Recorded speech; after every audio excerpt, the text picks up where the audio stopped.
Guten Morgen, my little helpers, and welcome back to the show. We are going through the developer commentary, playthrough of the first Portal. And you don't have to pay attention, but it helps if you do, because a lot of the commentary nodes that we're going to go through, we make reference to in Portal 2 and Portal with ray tracing. Now, the only difference with ray tracing is that it just looks better. It's the same game. But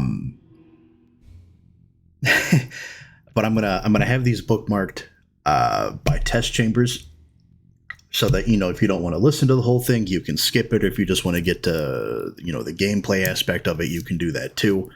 And I'm gonna see if maybe we can't do like a side-by-side, compare the ray tracing to the original Portal, so you kind of get a feel of what it is that we're looking at.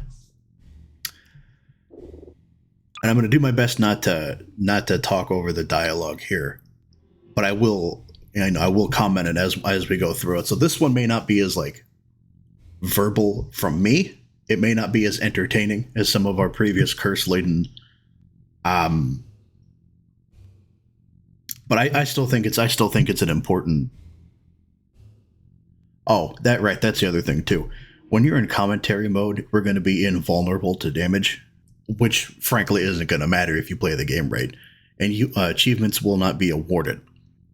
Now, with that being said, we're still going to shoot for camera shy. We're going to detach as many of these Gladys, and you can see it up here in the top left corner. We're going to try and detach as many of these Gladys cameras as we can, and we're still going to move the radios from where they are to where they need to be for the transmission received achievement, even though we already have it and it's not going to be awarded to us. Just to show you where those go, we're gonna go through that. Game name here. Hopefully you've already had a chance to enjoy the offbeat perspective and new game mechanic of Portal. To listen to a commentary node, put your crosshair over the floating commentary symbol and press your use key. To stop a commentary node, put your crosshair over the rotating node and press the use key again. Some commentary nodes may take control of the game in order to show something to you. In these cases, simply press your use key again to stop the commentary. Please let me know what you think after you've had a chance to play, as we think we are just at the beginning of taking advantage of this type of gameplay. I can be reached at gaben@valvesoftware.com. Thanks, and have fun.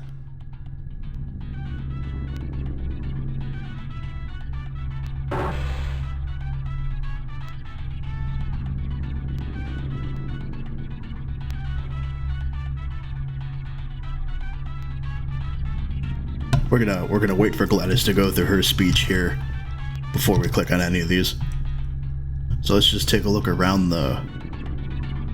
Your business is appreciated. Hello, and again, welcome to the Aperture Science Computer Aided Enrichment Center. We hope your brief detention in the relaxation vault has been a pleasant one. Your specimen has been processed, and we are now ready to begin the test proper. Before we start, however, keep in mind that although fun and learning are the primary goals of all Enrichment Center activities, serious injuries may occur. For your own safety and the safety of others, please refrain from Turn back. The portal will open in 3, 2, 1. So, real quick, because hold on, we're gonna step away from that radio real quick. Actually, you know what? Tell you what, we'll do this. One of the things we learned from Narbacular Drop, our student project that became Portal, was that players often thought portals took them into other spaces, or even other dimensions. To help fight that notion, we start players in a visually unique room with memorable objects, so that when they walk through a portal for the first time, they have a clear point of reference which communicates the idea that they're still in the same basic location. For instance, the radio, which is playing an instrumental version of Still Alive, helps as well by providing some audio continuity.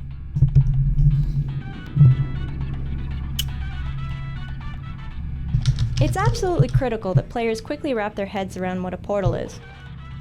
We noticed early playtesters grasped the concept much more quickly when they caught a glimpse of themselves through a portal. So we deliberately positioned this first portal to ensure that players will invariably see themselves.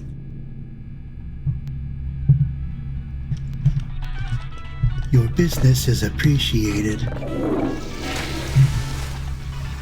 business is appreciated. You can already see one of the Easter eggs in the ray tracing version. There's not a RTX 490 graphics card sitting there.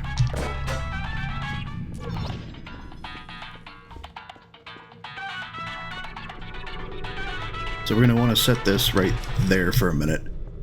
These frosted glass observation rooms make the player feel as if they're being watched at all times, while keeping the identity of these watchers a mystery. The rooms serve a practical purpose as well, since we often use them as convenient and logical light sources for the test chambers. Which makes sense, you know. Now, before you ask, we can't disable these cameras as we don't have the portal gun yet. So just as a quick, you're going to pick up the radio from the table inside your little room there.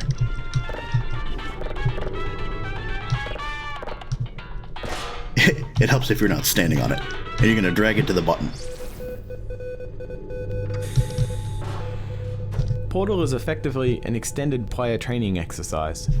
We spend a huge portion of the game introducing a series of gameplay tools, then layering those tools into increasingly difficult puzzles.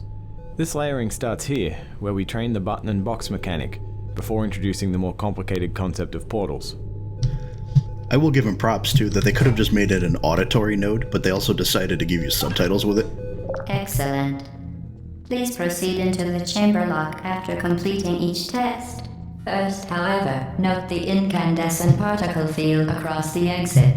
This aperture science material emancipation grill will vaporize any unauthorized equipment that passes through it. For instance, the aperture science weighted storage cube. Alright, chat, this is where it starts. This is the beginning. Say it with me now. The Fizzler. I had made an observation about this in the ray tracing one. Which moving forward we're just going to call RTX portal, or just RTX. I had made an observation about this in RTX. That when you initially went through that particle field, it didn't make the shh noise that it normally does. And I realize now that's because when you go through that emancipation field, it disrupts all of your portals, so you can't link between levels. We don't have the portal gun, it's not going to do that. One other thing you'll notice here is that you can't see the bottom of the elevator like you can in the ray tracing version to kind of give you that continuity. The lighting is different, you know, it looks more like a med lab than it does a fancy hotel. Ooh, there's cake. Alright, so you want to grab this. Please place the weighted storage cube on the 1500 megawatt aperture science heavy duty super colliding super button. Actually, I'll tell you what.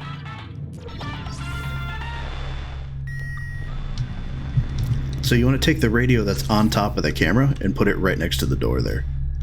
Or in the door, just as long as it's within 2 feet of it.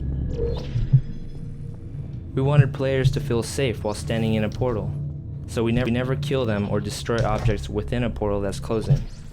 Instead, we either push or teleport Where'd my cube objects go? out of a portal as it closes.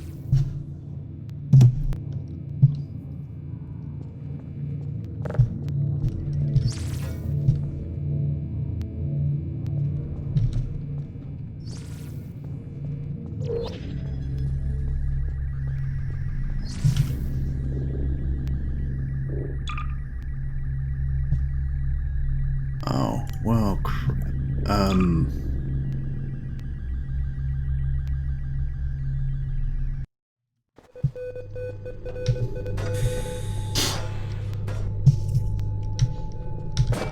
we can edit this out later. Excellent. Please proceed into the chamber lock after completing each test. First, however, note the incandescent particle field across the exit. This aperture science material emancipation grill will vaporize any unauthorized equipment that passes through it. For instance, the aperture science weighted storage cube.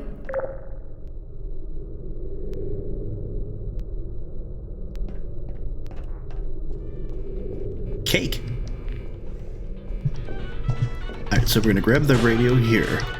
Please place the weighted storage cube on the 1500 megawatt Aperture Science heavy-duty super colliding super button. We wanted players to feel safe while standing in a portal, so we never kill them or destroy objects within a portal that's closing. Instead, we either push or teleport objects out of a portal as it closes. Perfect. Please move quickly to the chamber lock, as the effects of prolonged exposure to the button are not part of this test. How much power are you drawing that you need a 1500 megawatt button? So you're gonna pick up the radio, and you're gonna put it right by the door here.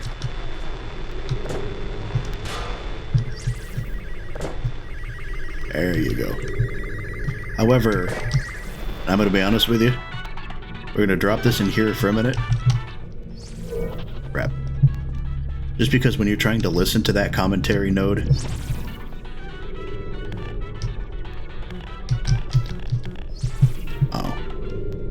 we very deliberately introduce and train each gameplay concept in Portal. Because you're not going to want to... Sorry, real quick. You're not going to want to hear that transmission signal going off as he's trying to talk to you. We very deliberately introduce and train each gameplay concept in Portal, so that once players reach this spot, we're confident that they know what a portal is and roughly how it works. Early versions of the game let players stumble through the beginning, without always understanding what was going on, which really compromised teaching new concepts. The puzzle you just finished was designed so that stumbling around will almost always lead to a dead end. Completing the puzzle requires walking through a minimum of 5 portals in a specific order. This kind of gating, in which a solid understanding of key gameplay concept is required for success, helped standardize the learning curve of the game tremendously. Oh.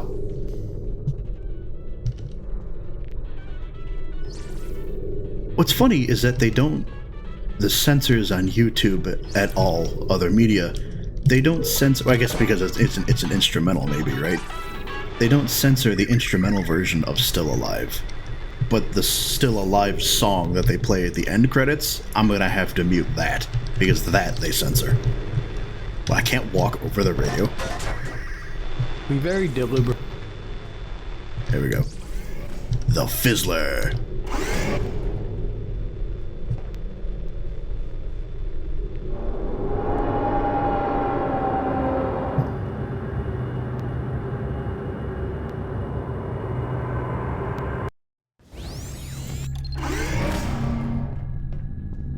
You're doing very well. Please be advised that a noticeable taste of blood is not part of any test protocol, but is an unintended side effect of the Aperture Science Material Emancipation Grip, which may, in semi-rare cases, emancipate dental fillings, crowns, tooth enamel, and teeth. In early versions of this map, playtesters would charge down the stairs without noticing what was creating the portals. We introduced a mandatory pause in the action, what we call a gate, to help ensure the players stop and notice the portal gun making the blue portal. The particle effect and a loud noise helped draw their attention. I'm more worried about losing my fillings and teeth.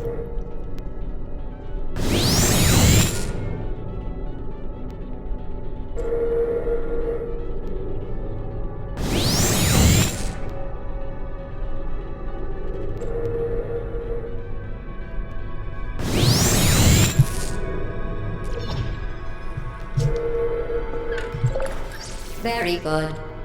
You are now in possession of the Aperture Science handheld portal device. With it, you can create your own portals. These intradimensional gates have proven to be completely safe. The device, however, has not. Do not touch the operational end of the device. Do not look directly at the operational end of the device. Do not submerge the device in liquid, even partially.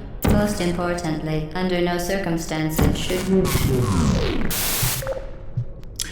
Oh, that reminds me of what it was I had wanted to mention to you guys in the first introductory test chamber. When she kind of cuts out and goes to that whole Spanish phrase, and I'm going to butcher this, so don't at me here.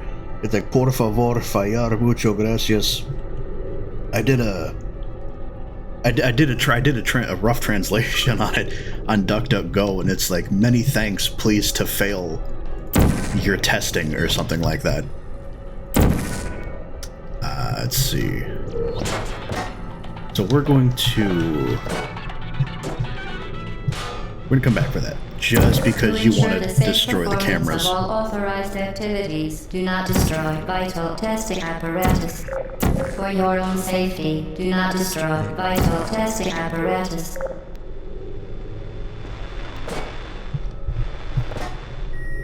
Alright, so you're gonna put this one where the the portal gun was. Is that the only commentary node? It looks like it was. The Fizzler.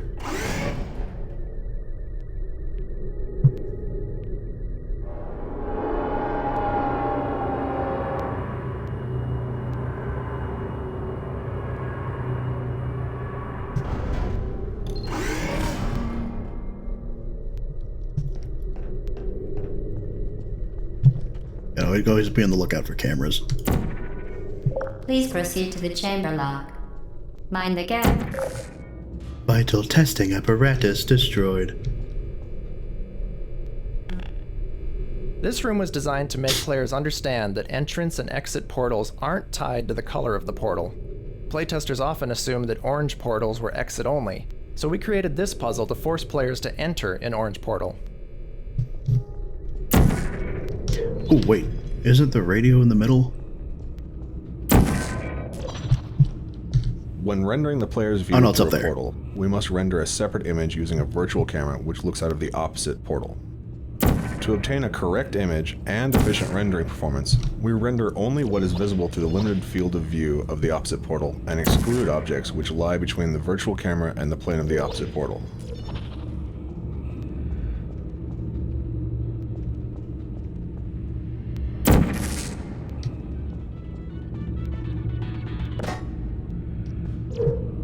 Well done. Where'd it go? Remember, the Aperture Science Bring Your Daughter to Work Day is the perfect time to have her tested. Wheatley actually makes a reference to that too in the second one. Everybody he says, oh, what a terrible waste that was, right? Just rudimentary science. Oh, this one I never did figure out.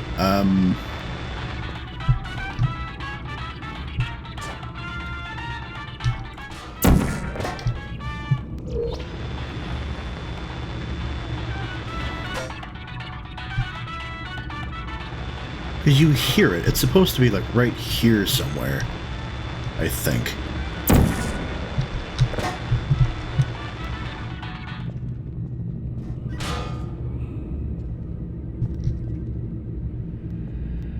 Oh, like right there? Okay, well I guess it's up in the corner there, and it's green, so that's good enough for our uses.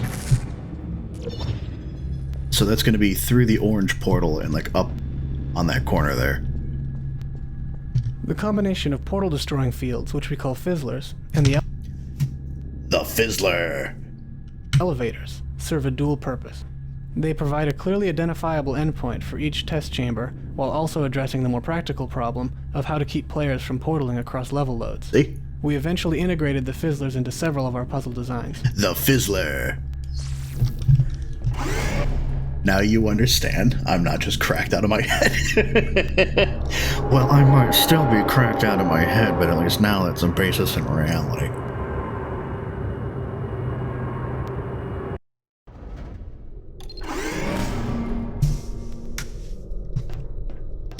Vital testing apparatus Welcome to destroyed. Test Chamber 4. You're doing quite well. And we're just gonna get rid of the cameras right away. Certain objects may be vital to your success. Do not destroy testing apparatus. For training purposes, there's generally just one correct solution to these early puzzles. The original version of this room didn't have the glass barrier. Playtesters would often stand on the button to open the door and then shoot a blue portal through the opening, bypassing the box entirely. Since this puzzle was meant to illustrate the relationship between boxes and buttons, that solution, while clever, was a failure. So we added the glass barrier to prevent it. Later in the game, however, the puzzles become more open-ended. Okay, now when he says they're more open-ended, I want you to keep that in mind as we go through one of the later test chambers, and I'll make a mention of it as we go through it. Integrating portals with Source Engine's physics system was a complex process that required several iterations to achieve the right balance of performance and correctness. Because portals can be placed virtually anywhere in the game's environment, the physics system had to be modified to allow dynamic changes to its representation of colliding geometry, such as the walls and floor around this box, and any objects which may lie on the opposite side of the portal. Initial implementations of this dynamic collision generation system could take up to 1/2 of 1 second, or 500 milliseconds, to compute the correct collision. This may not sound like a long time in everyday life, but this pause during the portal creation was quite noticeable in the context of a game. Ultimately, we designed a system that creates temporary hybrid physics environments in bubbles around the portals, using less accurate collision than that produced by Source's standard collision generation, but was accurate enough in practice and reduced the time to create dynamic collision representation from 500 milliseconds to just 10 milliseconds, which is an imperceptible pause during portal creation. Usually when you play games like this, you don't even give thought, like you as a player don't give thought to anything like that, but we're going to shoot a few portals at this wall here, and you notice it takes like a quick half second for that portal to hit the wall. And I can't imagine it taking any longer than that, because then you know, especially in later puzzles, you risk not being able to make your you risk not making your portal or not going through it because it didn't render in time. Once again, excellent work. As part of our required test protocol, we will not monitor the next test chamber. You will be entirely on your own. Good luck. So for test chamber 4, you're going to pick up the radio here from the floor, and you're going to bring it to the door where you entered the level from.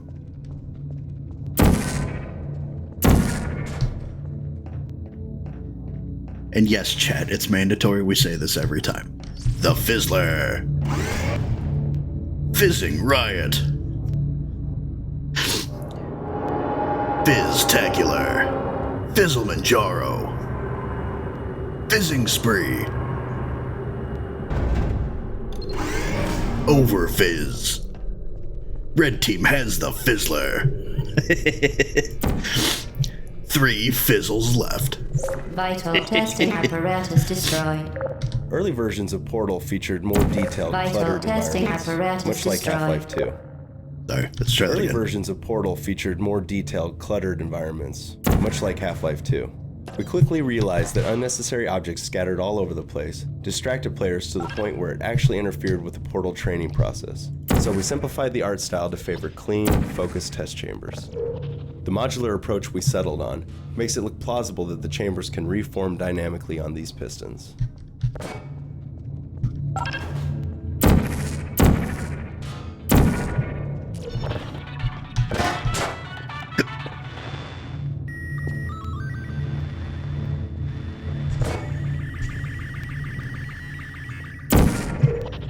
Alright, so test chamber, what is this, 5? You're going to walk through. Don't actually go through the door because Gladys will cut you off. Use your portal gun. Make a portal and it'll fall out of the orange one. You go through, you pick up the radio, and you drop it right there in the middle. As part of a required test protocol, See? And there's no our way back through previous the... statement suggesting that we would not monitor this chamber was an outright fabrication. Good job. As part of a required test protocol, we will stop enhancing the truth in 3, 2... The Fizzler. Oh, geez, that was almost a lawsuit. The elevator started moving without us in it. I don't wonder if maybe you can trick that thing. Sorry, neighbor's acting all squirrely. While safety is one of many Enrichment Center what the heck? goals, the Aperture Science high-energy pellet seen to the left of the chamber can and has caused permanent disabilities such as vaporization. Please be careful. Vaporwave, baby. It's all about them aesthetics. Unbelievable. You Subject name here. must be the pride of. Subject hometown here. Now, I'm not proud to admit this, but I'm going to admit it anyway for the sake of continuity. Is When I played this the first few times, I didn't have the subtitles on, and because Chell looks kind of Eurasian, I thought Gladys was just making a racist joke. Or not a joke, but I guess like it's like, oh, you're the pride of Subject Feng Tao, like her parents or something like that. Like maybe she's the descendant of other testers. I realize now that says hometown, just including a ooh, that was dangerous.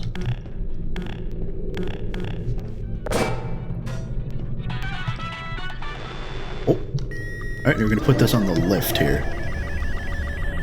So, test chamber 6. Test chamber 6. Your radio is gonna be located right on top of the energy pellet dispenser. You crouch down, you grab it through the portal, and you bring it to the lift. To make puzzles deeper than just teleporting to the exit, we had to include surfaces that won't hold a portal, which are formally introduced here. We experimented with several surface designs before we settled on this one, whose visual noise and reflectivity make it easy to identify at a distance. I had to move away from the radio, because even from right here, you can hear it. And trying to listen to the commentary node right next to the radio, it's like just having a dial-up 56K baud modem, the Fizzler, just screaming at you the entire time. Actually, you're probably gonna laugh at me for this here, but let me find it. It would. Oh, does that not come through on the mic?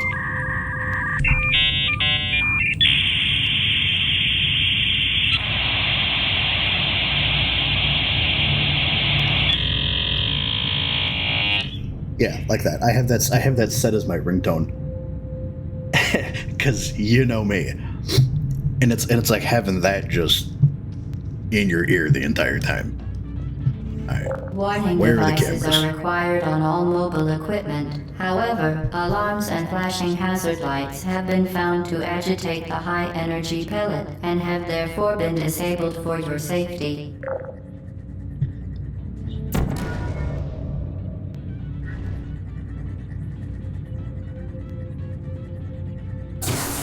Good. I hear the now use radio. the Aperture Science unstationary scaffold to reach the chamber lock.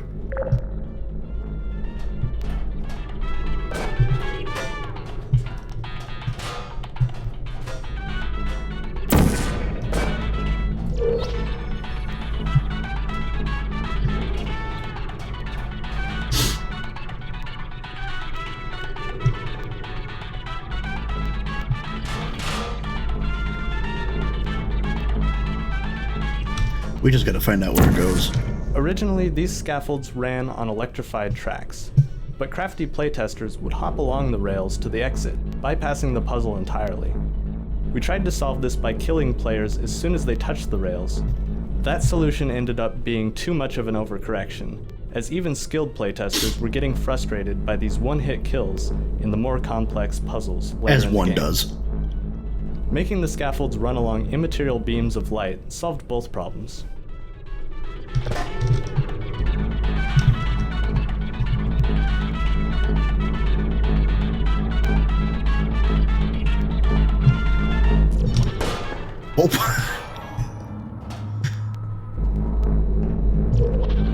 Oh, we dropped our radio.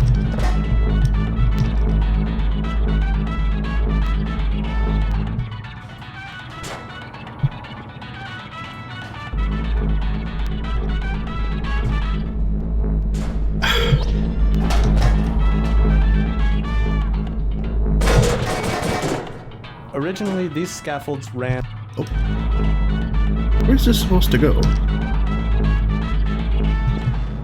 Oh, there you go. The Fizzler.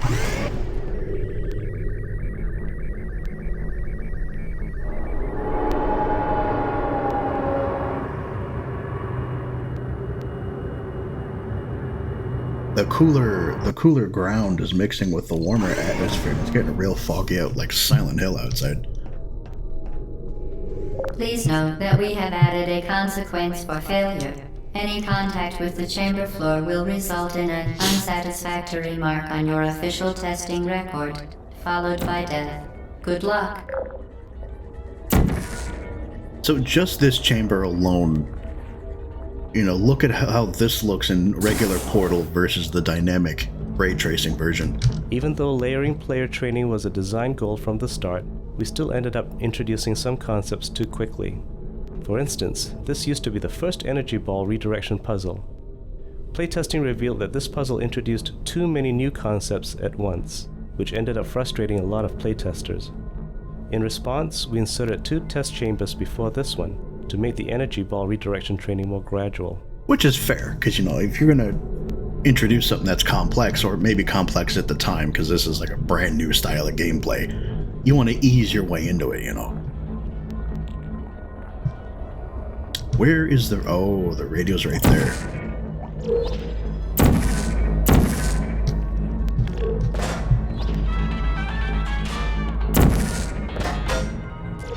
You always... There you go.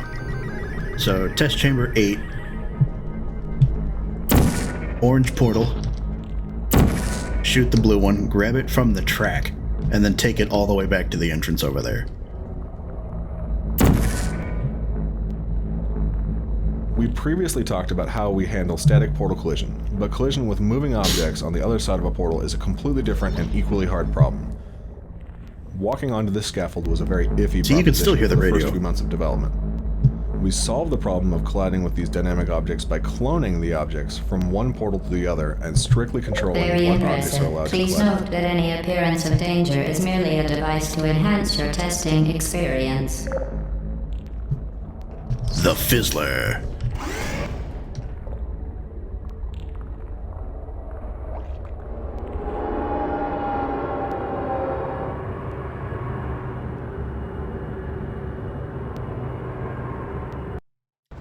We have these mini pumpkins on our windowsill, and the sticker says the Weeby Little Pumpkin Company, which I think is just precious.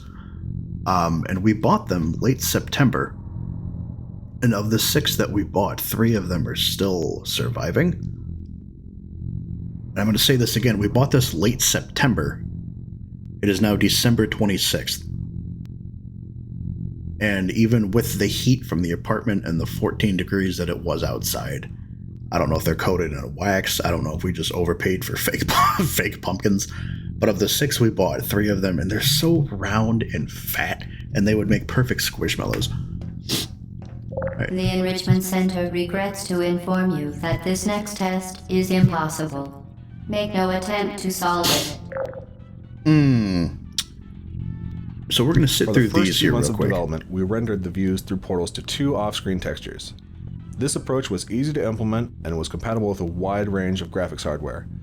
Unfortunately, this method was incompatible with anti-aliasing and consumed a large amount of video memory in order to handle recursive views through several portals. The Enrichment Center Because of these apologizes disadvantages, for we this switched to a clearly system which broken renders portal test views chamber. recursively into the frame buffer with the aid of the stencil buffer to isolate pixels corresponding to a given portal.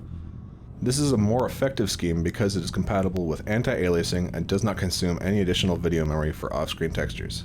There will be a few chambers like this in the future. Once again, the Enrichment Center offers its most sincere apologies on the occasion of this unsolvable test environment. There will be a few chambers like this moving forward where she just talks randomly throughout the testing chamber. And depending on the length of some of these nodes, it's easier for you guys, I'm hoping, to just read the subtitles of the commentary node than to restart it every... Frankly, this chamber was a mistake. If we were you, we would quit now. Than to restart it every time Gladys opens her yap. Because our test chamber environments were simplified for training purposes, we created visual hotspots within the rooms to guide players' attention. The design is essentially a balance between round objects and sharp objects. The sharp No objects one will represent blame you background for giving elements, up. and the In fact, quitting at this point is a perfectly reasonable response. Because our test chamber environments were simplified for training purposes, we created visual hotspots within the rooms to guide players' attention. The design is essentially a balance between round objects and sharp objects. the sharp objects representing background elements, and the round objects, Wait such as now, doors and and movable will be props, served comprising our points of immediately. visual interest. Anywho, so what needs to happen here then? I don't think you can fling something from this height. No. For the first few months of development... Oh, it's not what I meant to do. Oh, wait. I'm looking at this the wrong way. So...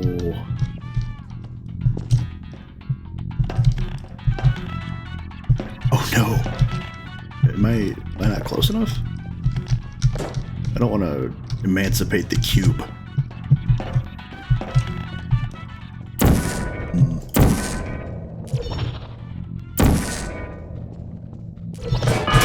Oh no.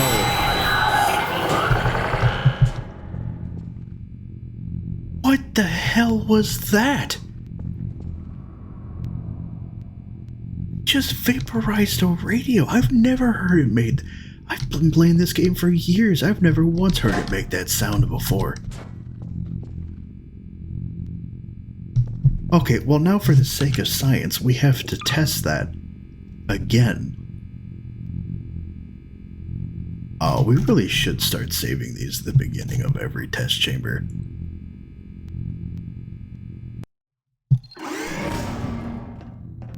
The Enrichment Center regrets to So we're gonna save this here. So it inform overwrites. you that this next test is impossible. Make no attempt to solve it. Okay, so for science purposes, we're gonna do this twice. If I can grab it the right way.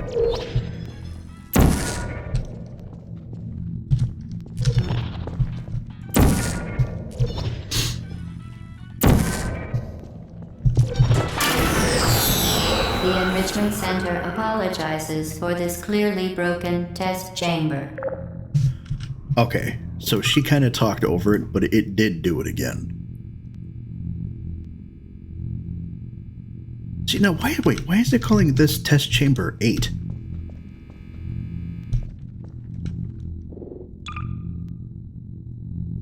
To inform you that this next test is impossible. Make no attempt to solve it.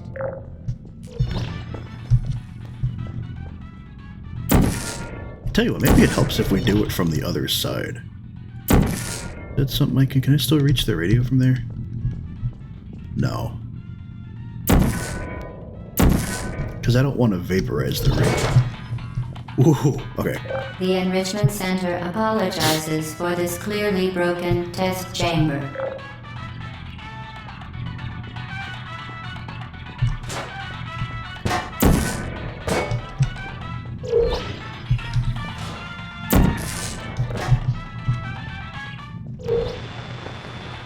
Once again, the Enrichment Center offers its most sincere apologies on the occasion of this unsolvable test environment. There is another way to do this. I don't remember how I did it, but if you, I don't forget if it's either here or here, you can cause the cube to come flying out and knock Frankly, this chamber was a mistake. If we were you, we would quit now. you can cause the cube to come out and knock the portal through that box. So there's one or two ways of doing this. Fantastic. You remained resolute and resourceful in an atmosphere of extreme pessimism. So again, just for the sake of science, we're going to save this.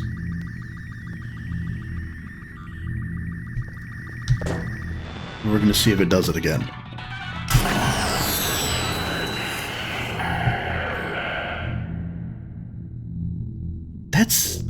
That is nightmare fuel and a half. It's like when you're watching Salad Fingers and the radio starts to talk to him.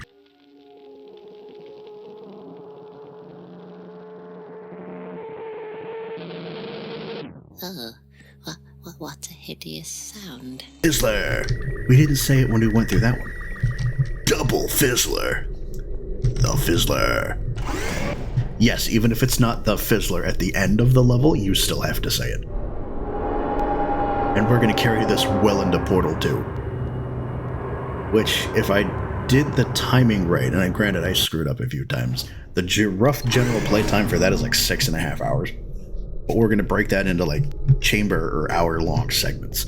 Because I had uploaded it originally as a 6.5 hour video, unedited. And it took like 2 days to do it. It was ridiculous. Hello again. To reiterate, previous warning. Portal momentum. Portal momentum ended up being the hardest concept to convey. For this series of puzzles, which went through more design iterations than virtually any other part of the game, we introduced the idea of redirecting your momentum using portals, slowly, step by step.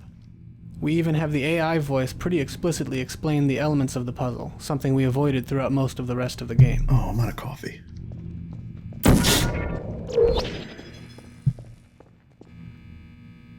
There's no... Using gravity to fall into one portal so that you come rocketing out the other portal, a skill we call flinging, was your another lingins. difficult concept to train.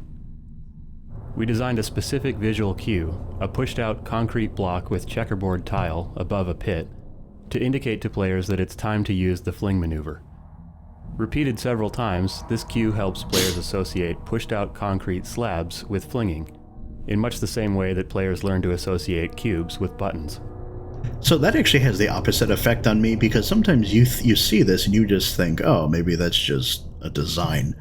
But it's the checkered floor that tells you Spectacular. you need to start flinging yourself. You appear to understand how a portal affects forward momentum, or to be more precise, how it does not.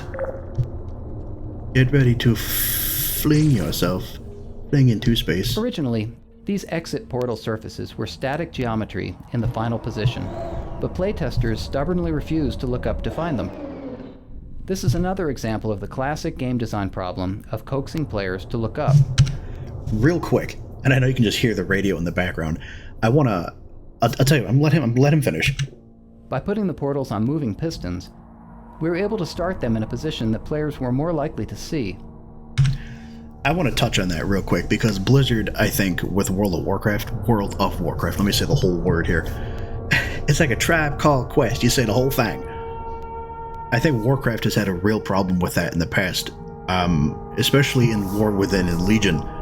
The skyboxes and the environmental scenery in Suramar, absolutely beautiful. Absolutely beautiful. The ceiling in the cathedral in War Within, the Priory of the Sacred Flame, fantastic. It's like you're inside of the cathedral itself. You put so much detail and environmental art into your ceilings and your upper, but the player never has a reason to look up, right? When you were first going through the War Within story, and you had to go you had finished the Ringing Deeps, and you were going into Hollowfall for the first time, through the Hollowfall gate just north of the Coreway in the Ringing Deeps. Especially in early access, you're trying to complete the story as fast as possible. You're either going to be on a dragon riding mount, or frankly any other flying mount, and you're just going to zoom your way instead of winding down the path like they probably wanted you to do. You're going to zoom your way right to the next quest giver, click accept, not even read it, do what the quest tells you to do, kill this, harvest bear asses or something, bring it back to whoever. And if you're like me, your character, the camera, here's my field of view, right? But because you want to have it slightly above your character, your field of view is going to be pointed down so you can see the environment beneath you, the cities and the rest of Hollowfall and all that.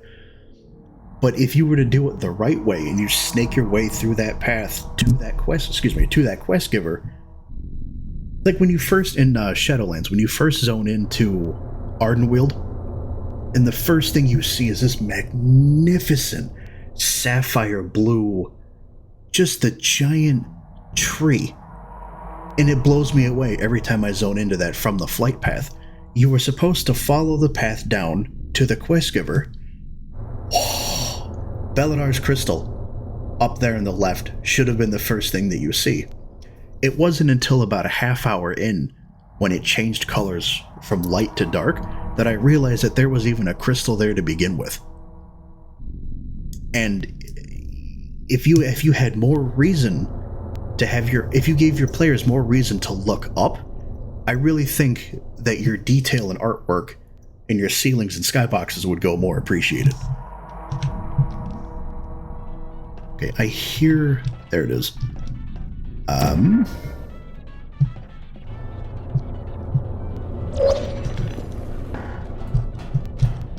Alright, so this one's gonna be tricky. We're gonna have to kind of like grab this one on the fly here. Oh,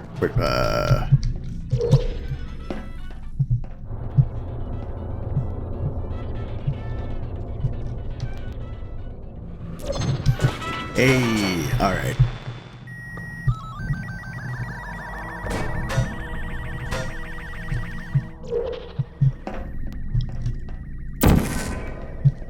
Yeet. Momentum, a function of mass and velocity, is conserved between portals. In layman's terms, speedy thing goes in, speedy thing comes out. Oh, I like that it reorients your gravity too. Like how a cat seemingly always lands on its paws. Because if you jump at this from the right angle, by all means you should have landed on your head. But you don't. The Fizzler.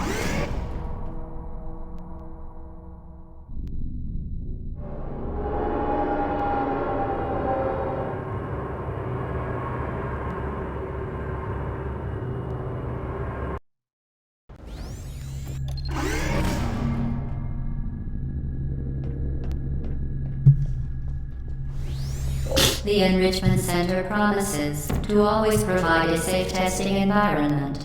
In dangerous testing environments, the Enrichment Center promises to always provide useful advice. For instance, the floor here will kill you. Try to avoid it. We found that rather than looking into portals to see where it went, playtesters would often leap blindly to their doom. In response to this observation, the moral of this puzzle is look before you leap. The safe orange portal is out of the player's view from this balcony. That forces them to peer through a portal to see it, which trains players in the remote viewing capabilities of portals. The remote viewing program. Who would have thought that Valve and the Portal production team were part of the CIA program? Originally, a weighted button was used to open the far door, but playtesters so strongly associated boxes with buttons that they'd get stuck searching hopelessly for a box. We changed the big button to a pedestal-mounted push button, thus removing the box association. But playtesters still had trouble realizing they needed to shoot a portal through the door. Adding a ticking timer sound when the door was open cued players that the puzzle expected them to act during that time, which saved the problem.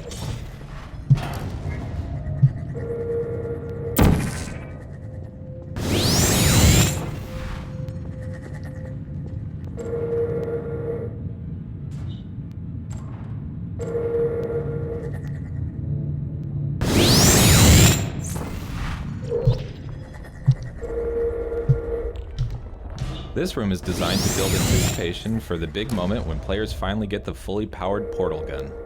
The puzzle path brings you in a circle around the device, so that it's virtually always in sight, right up until you grab it. Yeah, just like in the first one, where she's talking about the emancipation of your fillings and teeth.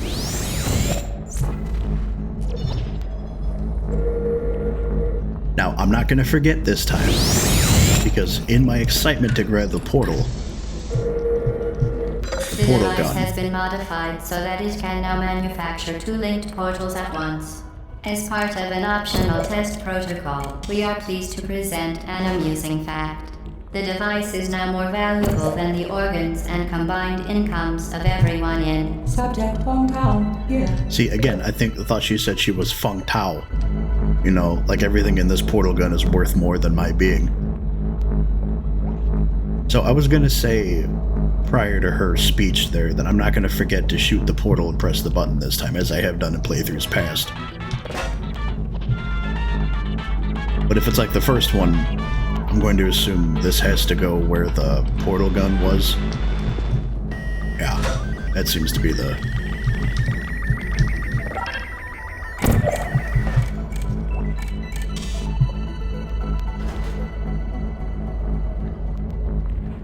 Can these move any slower? There we go. The Fizzler.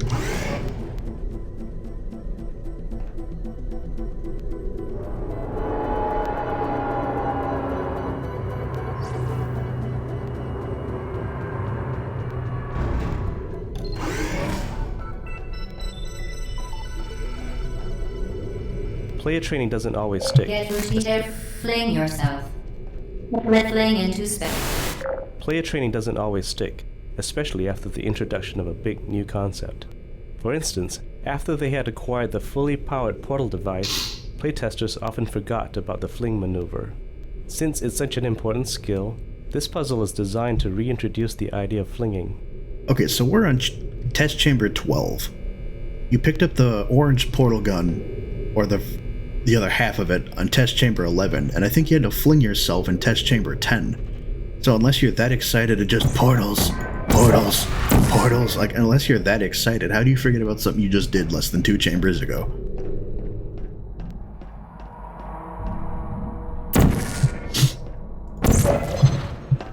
See, again, oh, that should not be doing that.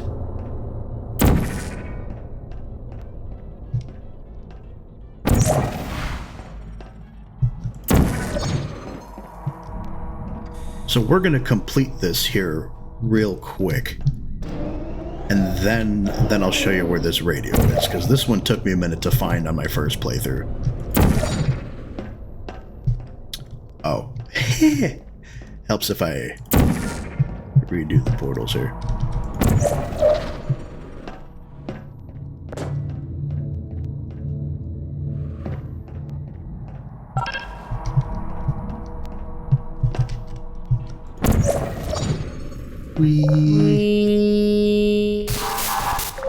Okay, so this one, and I'm just gonna show you where this is here real quick.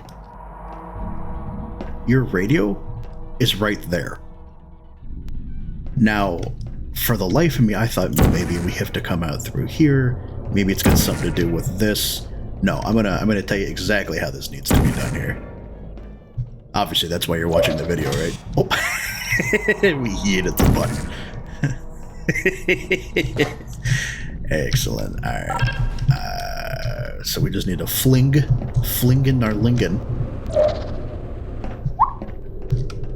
So you want to crouch down. Oh god, you want to crouch down like you're trying not to fall off an edge in Minecraft. You want to fall onto the platform, walk the length of the piston.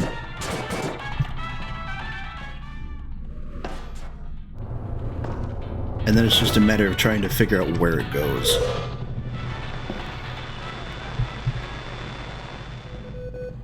I don't know that this is actually where it goes, but this is where I'm putting it. And that's good enough for me. But you gotta stand it upright. We're not animals.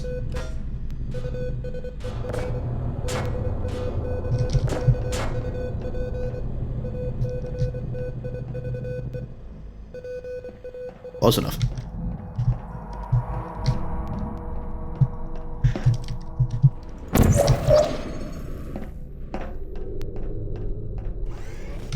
The Fizzler.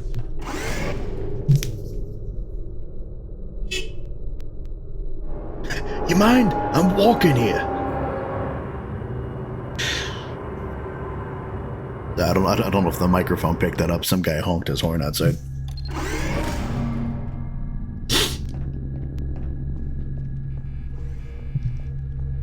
Now that you are in control of both portals, this next test could take a very, very long time. If you become lightheaded from thirst, feel free to pass out. An intubation associate will be dispatched to revive you with peptic salve and adrenaline. So I'm gonna tell you this here real quick. And for anybody who's seen me do this on Twitch, I've covered this like 2 or 3 different times. There is no achievement for this on the PC Steam version. But in the Xbox 360, or I guess the Xbox version of Portal, there's an achievement in this particular test chamber called Trap Like Rats, where you have to, because there's two cubes. There's one cube there, and there's one here in the initial room. You have to put both cubes in here, and then put your portals out there, so that you kind of soft lock yourself out of the room, and she opens a complimentary escape hatch. When we moved from largely placeholder art to our final visual design, this was the first level to get a facelift. We chose this map because it had many of our gameplay elements integrated into a relatively small space. The test chamber art direction was designed to make everything appear purposefully placed. The simple design helps focus players on the puzzles. It also provides a nice contrast to the later, much less sterile behind-the-scenes environments, which contributes to a clear sense of progression. Alright. So we want to... Here we go. Oh, actually... I have to remember how we do this. No, because you need this button to move the... I have to remember how we do this.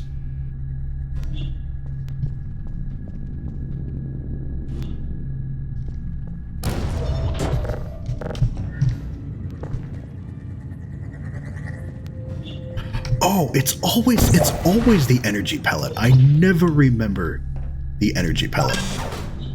I never remember the energy pellet.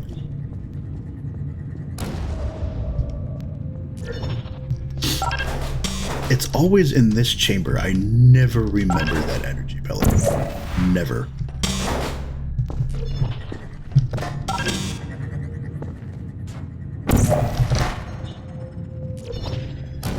So this goes here. This goes there.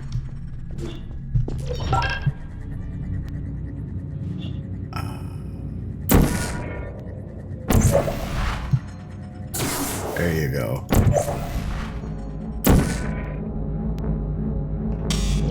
So then you want to grab your second cube, shoot your portal, throw both buttons in there, remove the first button, so now your portal blue, and then you want to soft lock yourself, because there's no cubes now. Despite the best efforts of the Enrichment Center staff to ensure the safe performance of all authorized activities, you have managed to ensnare yourself permanently inside this room. A complimentary escape hatch will open in 3, 2, 1. This is the first map in which we experimented with solving the puzzle in as few portal placements as possible. We tried to fit that concept into the story mode, but were never quite able to sell it. Instead of abandoning the idea altogether, we added the concept to a series of post-game challenge maps. Oh, wait.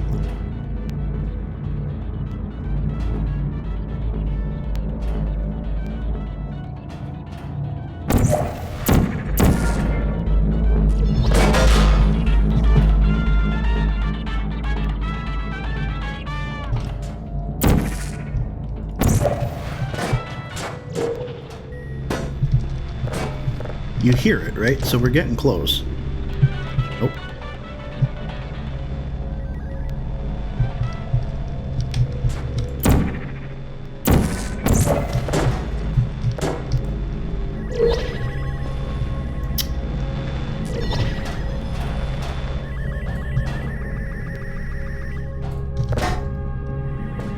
Well, I guess technically now that we have the complimentary escape hatch, we don't need the button held down.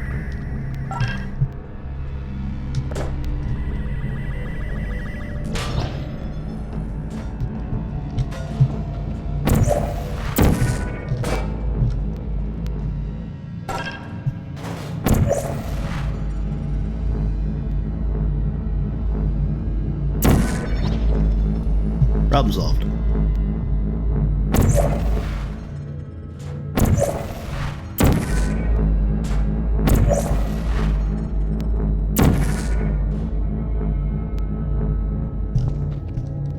Oh no. A problem we came across with virtually any puzzle involving boxes and doors As part was of that a the previously mentioned required test protocol, we can no longer lie to you. When the testing is over, you will be missed. A problem we came across with virtually any puzzle involving boxes and doors was that the players could portal the boxes to the other side of the door, thereby trapping themselves in a room with buttons but no boxes. See? We set up special triggers to detect and handle these cases, and then added the box delivery tubes to ensure players could always be supplied with the required tools. But this one doesn't have a box delivery tube. Because you're not really supposed to just soft lock yourself, but the Fizzler. But we did it anyway.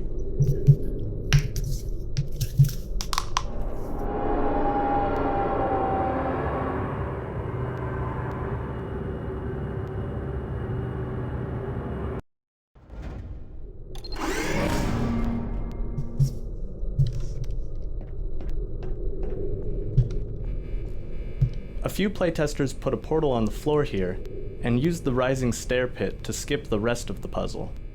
We'll usually rework a level if playtesters discover a way to bypass chunks of the puzzle too easily.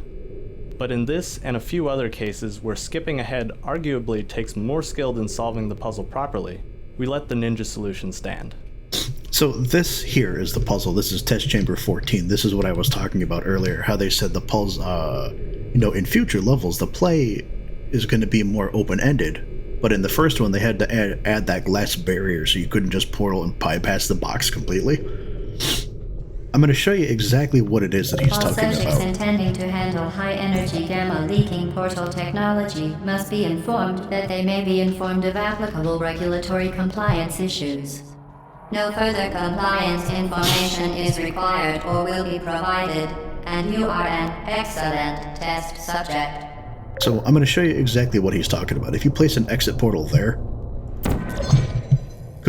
completely bypass the puzzle entirely. Now, for the sake of the radio and everything, we're still going to do it. This is a great spot to appreciate the recursive nature of portals. If you place a portal on each side of this hallway, you'll notice the portals seem to go on forever, similar to the effect you get in a Hall of Mirrors.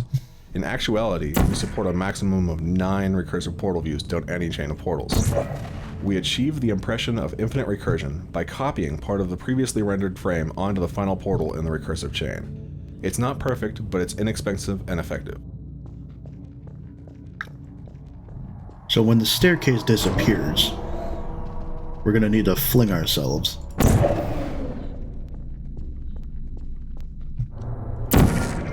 Well, it helps if I do it correctly.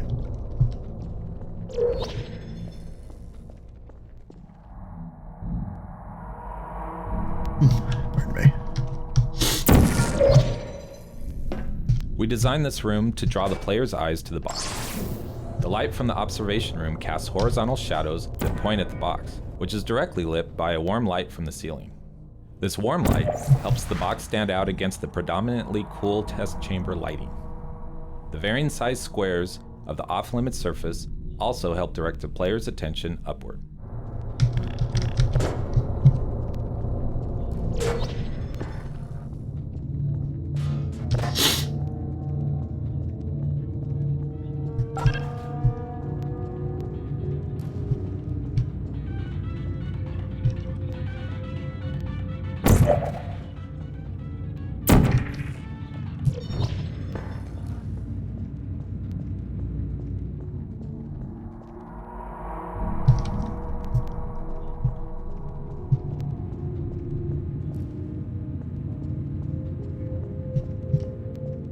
Oh, maybe we should have done the...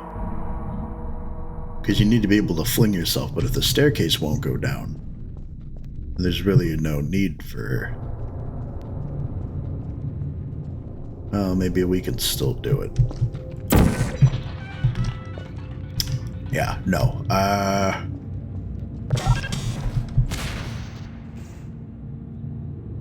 The hell was that?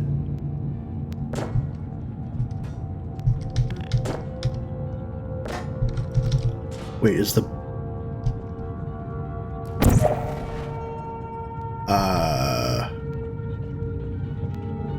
Did that break on purpose? Because you can't depress the button anymore.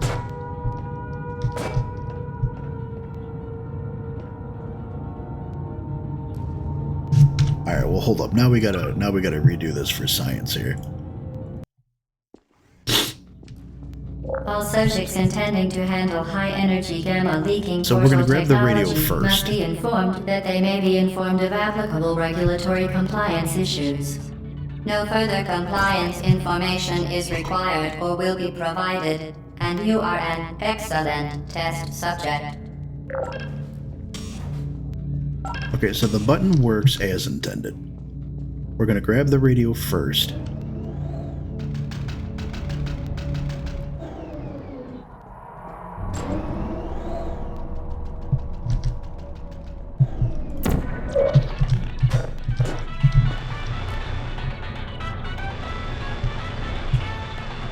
Okay, so it needs to go through that hallway there.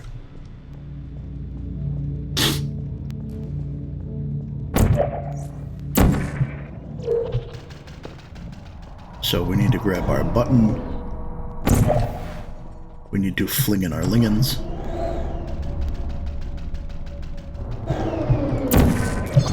Which I think is a chowder reference, if I'm doing that. If they have to make the giant bread bowl for the flingin' lingans, these blue tennis balls that have to go all over the place. Or the flying lingans or something like that.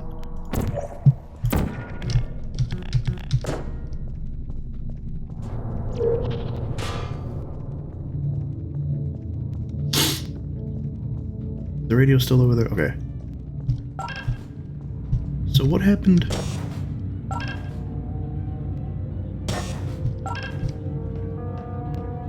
Okay, so what had happened before is when we tried to do this. Is I set a portal here. Now, is that going to prevent... Weird.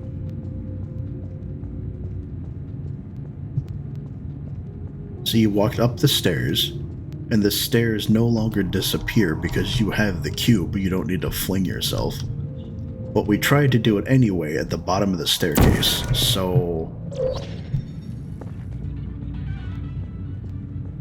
And then you go to move the button.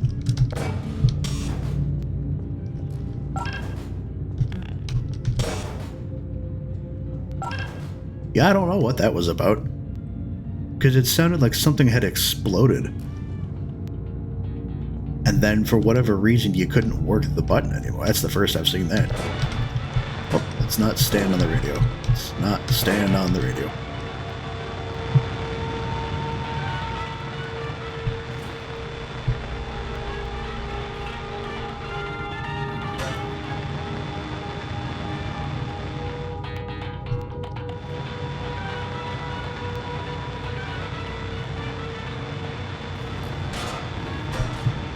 Well, it's somewhere around here.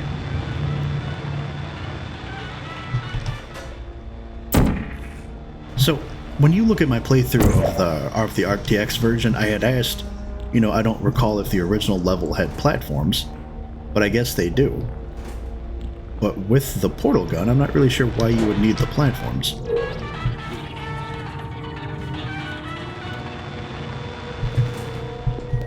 Oh, that's why.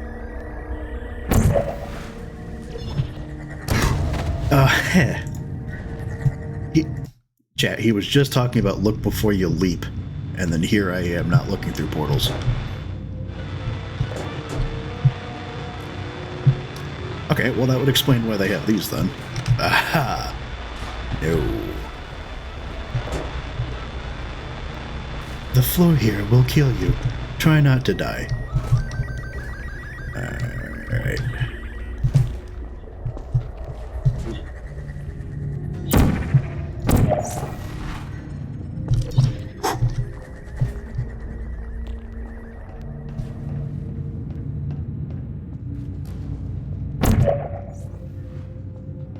So now we just wait. Very good. A complimentary victory lift has been activated in the main chamber. See, that's how you're supposed to do it. But once you learn that you can just ninja your way up the lift, it kind of saves you like a good 10 minutes. The Fizzler. But what I like when he said, we let this and other ninja solutions stand, that makes me wonder if there's not other... Like, does that imply there are other levels with which you could do that?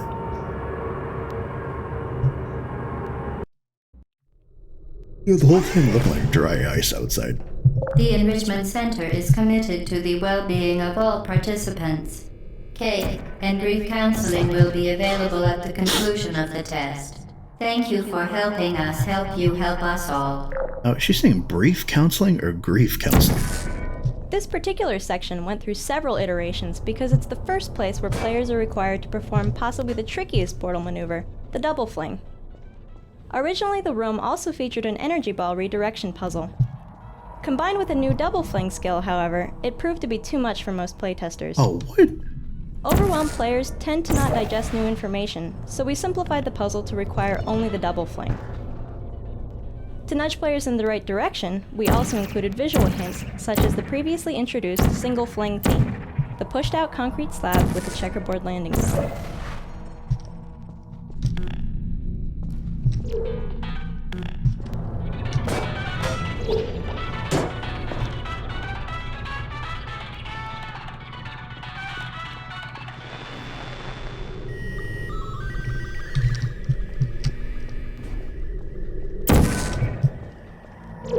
Oh, that was not what I meant to do. Alright, help. Stop messing around now.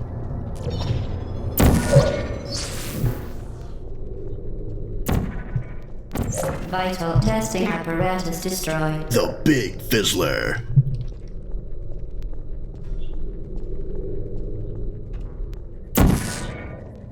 Vital testing apparatus destroyed. This puzzle requires players to redirect an energy ball through multiple portal placements. The multiple steps cause many early playtesters to panic and accidentally redirect a ball right into themselves, with deadly results. I've done that. We redesigned the test chamber so that portals can only be placed in the top half of the room, which solved the problem by generally leaving players out of the ball's reach. See, again, why do you need the lift if you can just portal your way through it? And I'm just looking for cameras at this point. When you see me shooting about the... see, there you go. Vital testing apparatus destroyed. We noticed through our playtest that many of our players weren't aware of the fact that you could place portals while falling. Since placing portals as you are falling is essential to accomplishing flings and many other portal tricks, we implemented this puzzle so that the only way to solve it was to use the mid-air placement tactic. It took numerous iterations and lots of tuning before this consistently played well.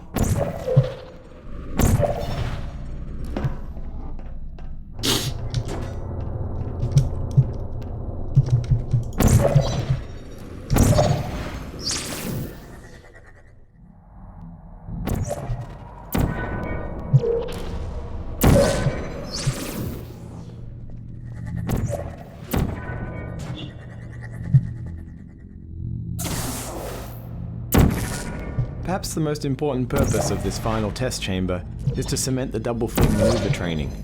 For previous flings, we employed a visual cue, a pushed out section of a wall. In preparation for the more freeform behind the scenes levels, however, we take the training wheels off. To proceed, players must realize they can double fling almost anywhere they want to, with or without hints.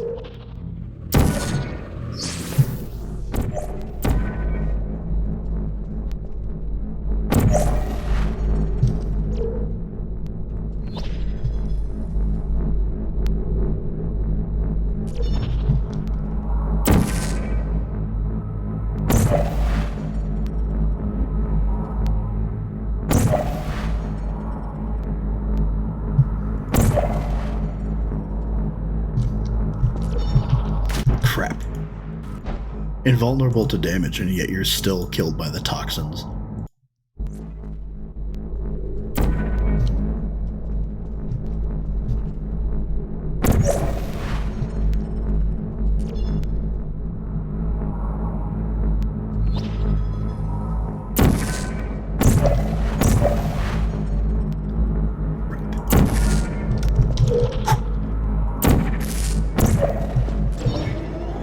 In this puzzle, we wanted players to realize testing apparatus destroyed. In this puzzle, we wanted players to realize that, using portals, they can travel long distances in a short step.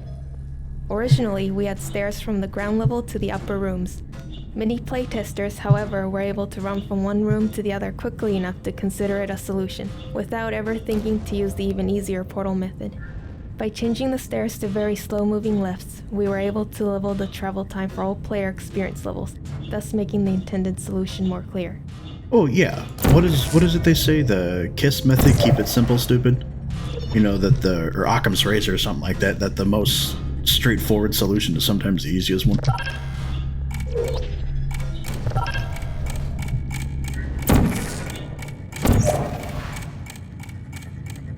Did you know you can donate one or all of your vital organs to the Aperture Science Self-Esteem Fund for Girls? It's true. When they say they want more women in STEM fields, I don't think they mean just their organs. The Fizzler.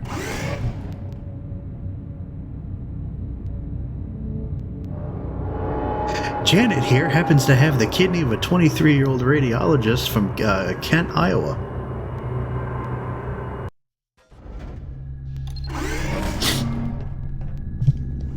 Due to mandatory scheduled maintenance, Oh, this the one's fun. appropriate chamber for this testing sequence is currently unavailable. It has been replaced with a live fire course designed for military androids. The Enrichment Center apologizes for the inconvenience and wishes you the best of luck. This one's always fun. I like it because we get to make the androids sing. You'll see what I'm talking about as we get there. Vital testing apparatus destroyed. For Portal, we wanted to create a turret that was different from the traditional Half-Life 2 turrets. The Half-Life 2 turrets were nothing more than mindless mounted guns. In Portal, we wanted the turrets to have personality, to be characters. The first step was a redesign of the look. Once we had the look of the new turrets, they seemed less like menacing machine guns and more like cute robots. And robots can never really be cute until they are talking robots. So the next step was creating the vocal characteristics of the turrets. Working with Ellen McLean, we settled on an innocent-sounding voice with dialogue to match. This juxtaposition of killing machine and innocent, non-aggressive personality ends up making the Portal turret a memorable character. I would agree with that. Please put me down. Are you still there? This is actually something I wanted to point out, because you can see here Put me down. that this is just metal. Metal and a few wires, but on the ray tracing version, they have actual circuitry on the inside of this thing. I don't blame you. Vital testing apparatus destroyed. Searching. Oh god. You know, I've played this how many times in order to get this broadcast right for you guys, and I think every time I still end up throwing myself in front of a droid. Even though we didn't want Portal to be too These are not the combat turrets heavy, you're looking we wanted for. to add at least a light combat mechanic. After a few less than successful attempts to actually realize this light combat concept, we settled on turrets as a good compromise. The turrets can be defeated with tricky portal maneuvers, but they're also susceptible to a more straightforward berserker approach. Again, we're just looking for cameras. Hello.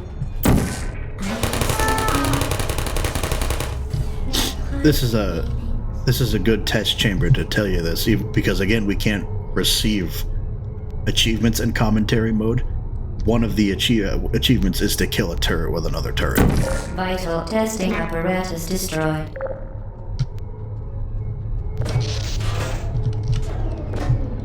Ooh, let's not forget we haven't found our radio yet either.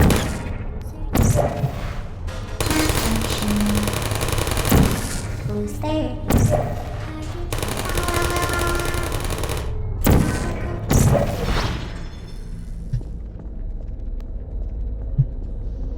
Actually, I think this is where it needs to go.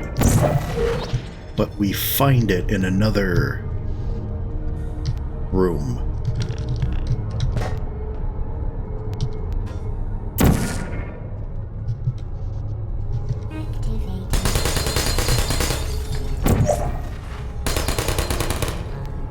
That look about right. Are you still there?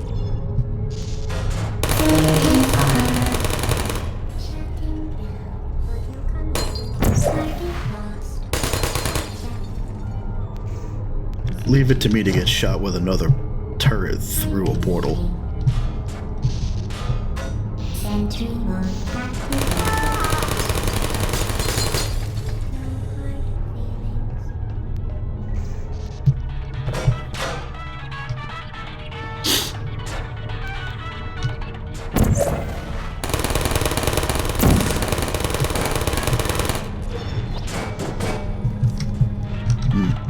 We may not be able to manhandle that one.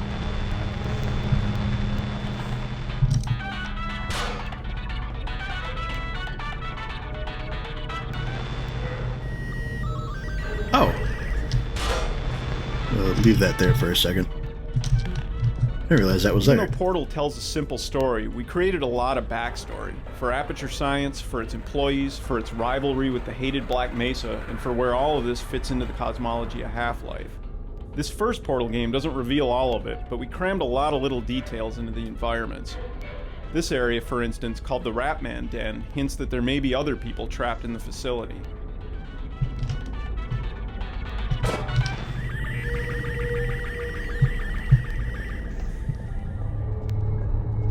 So what we want to do is gather all of your turrets into one place, if possible, so that we can just mass throw them into the Fizzler. It's sort of a cosmic tribute. Appease the great system, the great facility.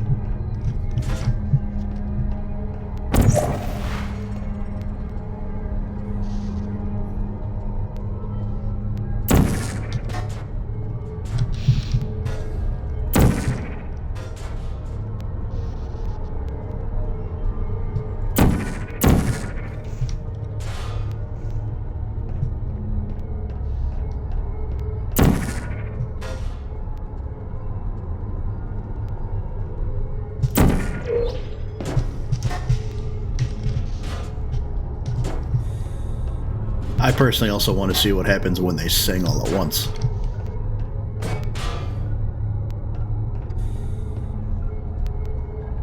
No, no. Now, see, that's done that to me before. Hello.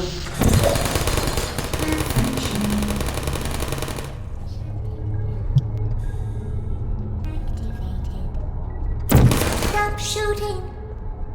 Are you still there?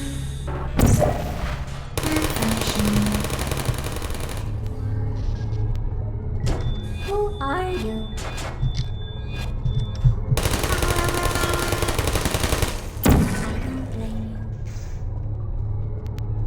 Vital testing apparatus destroyed.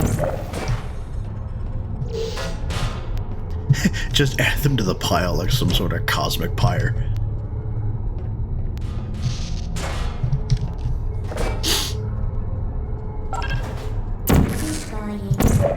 Searching. Oh, yeah, I don't know why I thought that was going to be the right move to make here. There we go.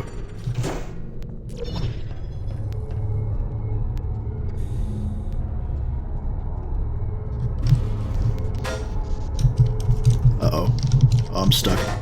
I'm stuck. Oh, noes.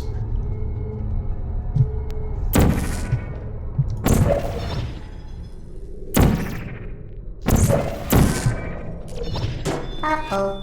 Well done, Android. The Enrichment Center once again reminds you that Android Hell is a real place where you will be sent at the first sign of defiance. Oh, right. I have to do this the right way. We're going to...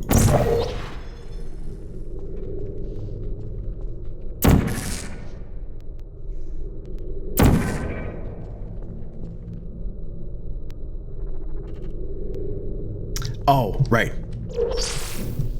Ooh, okay, maybe we don't do that. Here's how we want to do this.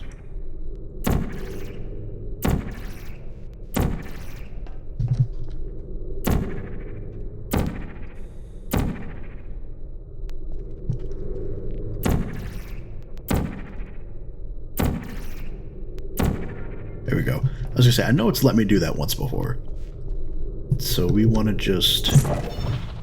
There we go.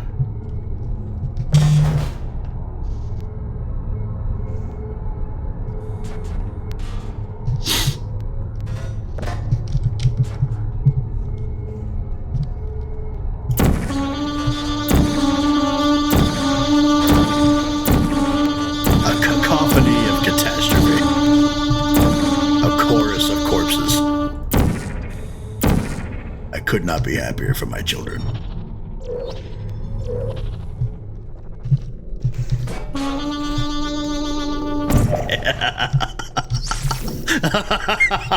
The Fizzler.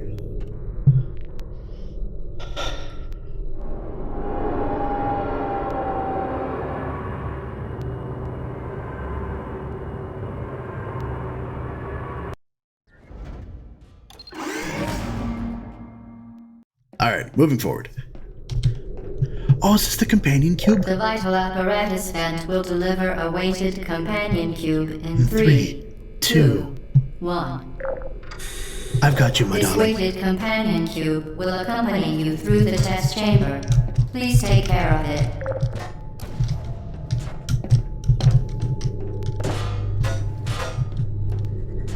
We designed this hall so that players had to use a box as a shield, but many playtesters read it as an avoid the energy ball timing puzzle and simply left the box behind. We solved this in large part by having the AI talk about the box. A lot. Once the dialogue went in, playtesters went from routinely abandoning the box to never wanting it to leave their side. Since we weren't going to make the players lug a box around for the rest of the game, we had a scene at the end of the level where the players are forced to kill the box.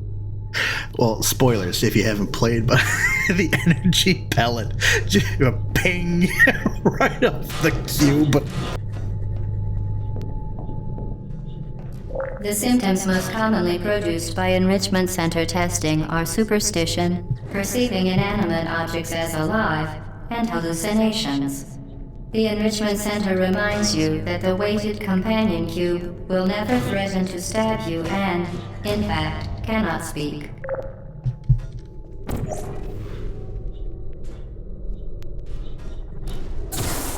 Alright, that's one problem solved. Vital testing apparatus destroyed. I think that's the other one there. So we want to...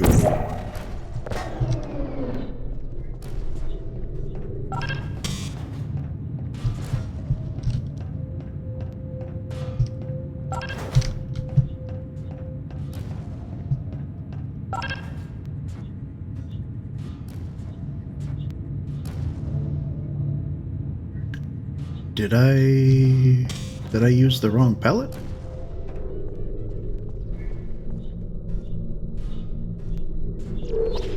Oh, well, maybe I did. That's weird. That's weird that they would disable this one, because this is the one I put in... Oh god, I put in front of the portal.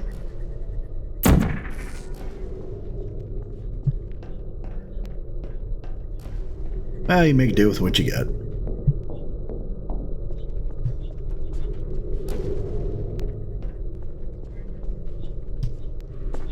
Let's not stand in front of what is probably a very volatile high-energy petal. Petal? Pellet. The enrichment center reminds you that the weighted companion cube cannot speak. In the event that the weighted companion cube does speak, the enrichment center urges you to disregard its advice.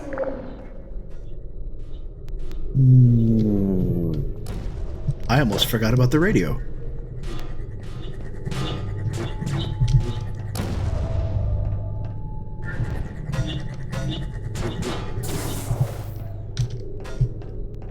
Don't let me leave until we find the radio. Well, I hear it though.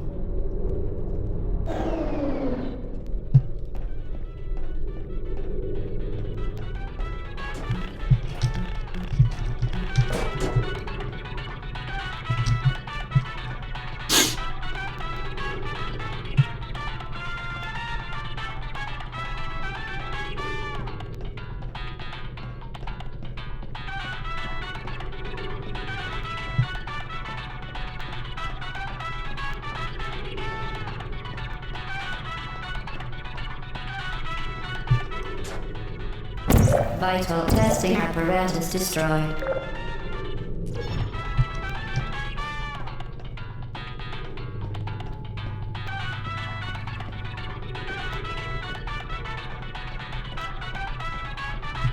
Sometimes if you don't know where it goes, you just have to make every guess until you figure it out. Oh, I like that. They gave you stairs in case you left the cube behind. That's cool.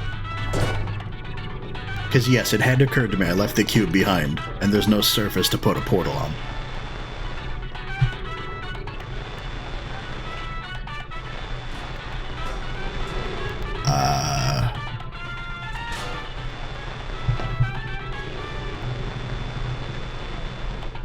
It's on the other side, maybe?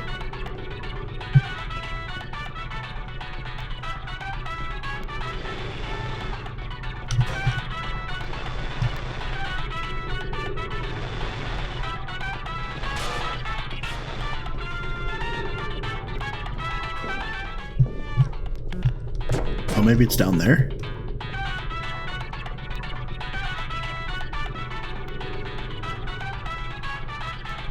Oh, I see.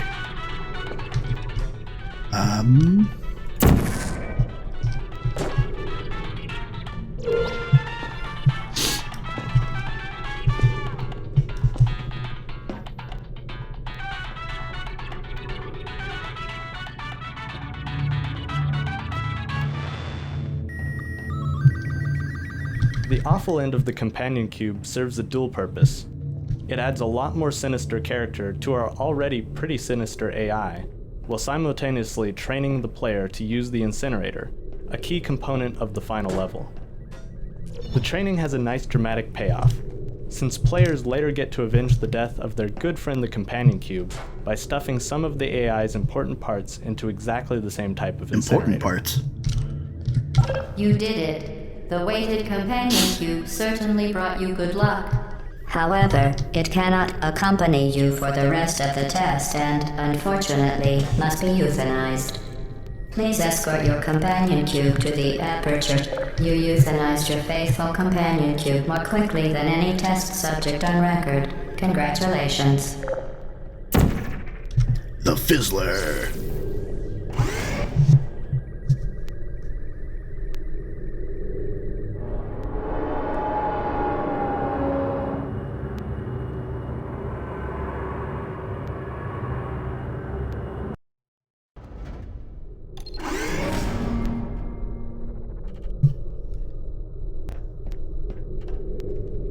The experiment is nearing its conclusion. The Enrichment Center is required to remind you that you will be baked, and then there will be cake. Creating the AI voice was a multi-step process. First, we ran every line of dialogue through an automatic text-to-speech program. In the studio, we cued the actress who plays Gladys, Ellen McLean, with the computer-generated sound file. She'd mimic it, and then over the course of several takes, adjust her performance to clean up any words that were unintelligible in the computer version. For instance, here's a line as Ellen delivered it. Perfect. Please move quickly to the chamber lock, as the effects of prolonged exposure to the button are not part of this test. Once the recording was done, we processed all the dialogue to give it an extra computery edge. Here's that same line as it appears in the game, with the pitch constrained, pitch modulation suppressed, and the formant moved up. Perfect. Please move quickly to the chamber lock, as the effects of prolonged exposure to the button are not part of this test. It's cool that they can just figure that out, too. You know, and it kind of goes into the end, too, with Ellen. I think she's like a trained opera singer or something like that. But that's interesting. Okay, where is the radio for this one?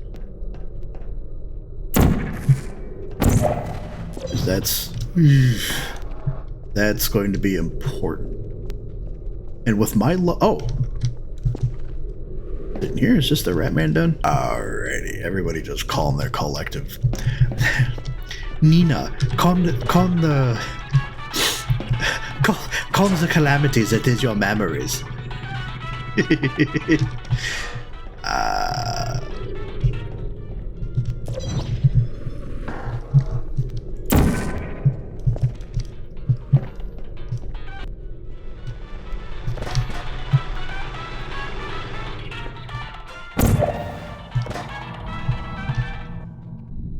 And it just cuts out.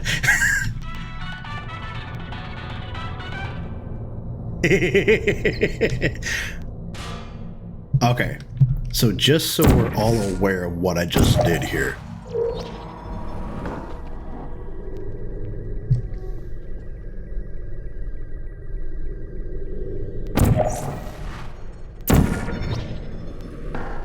And this is much easier to do without the radio.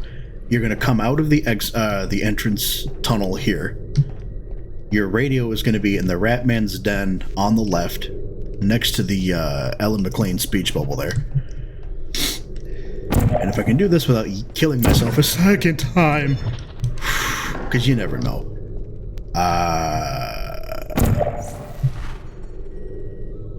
Make our way... You want to place a portal right there in the corner so that it's right above this little jut, or I guess that panel of boxes. But don't do it here, where you might risk yeeting it into the toxic sludge, because then you have to jump in after it and start the whole thing. Move it down here, where you have a wall to work with, and then just drop it onto the platform.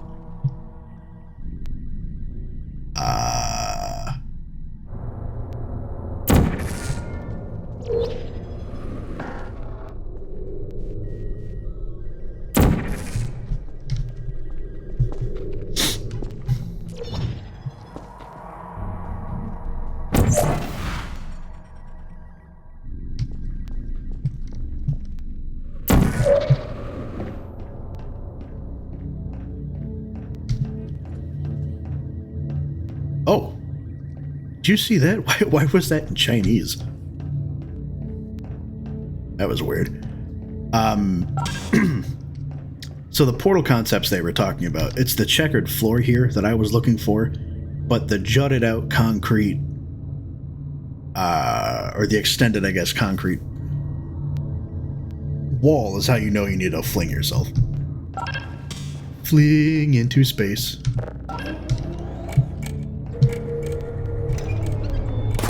Ow.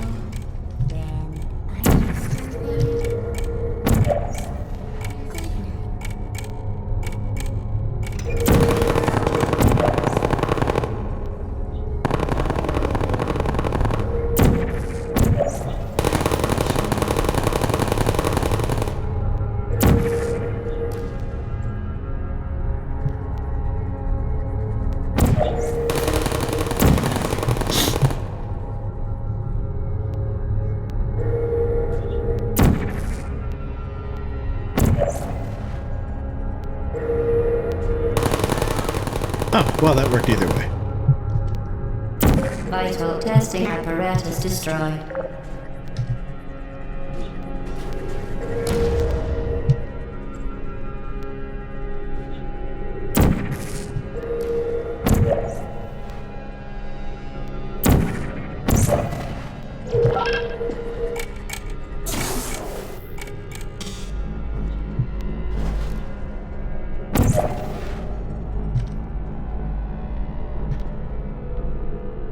I'm gonna be honest with you. It took me a few minutes to figure that out the first time. Like, well, you clearly have a rotating power pedal. Pedal? English is hard when it's your native language. The power pellet, or rather, the high octane energy pellet.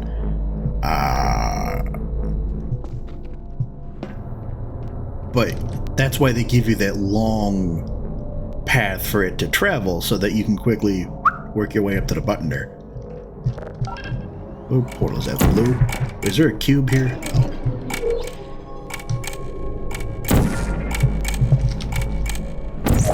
Of course. Of course. Of course. Alrighty then. So we get to do that again. But for safety purposes, we're going to put this right there. Because I know with my luck, I'm going to fall right off to the edge. Alright, chat. Now is not the time to be dicking around.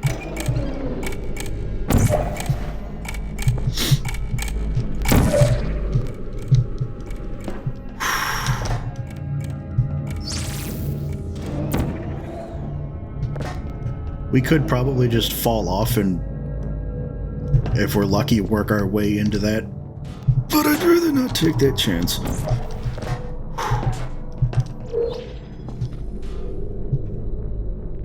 Oh wait, don't I have to do it again? Oh yeah, because I gotta press the button.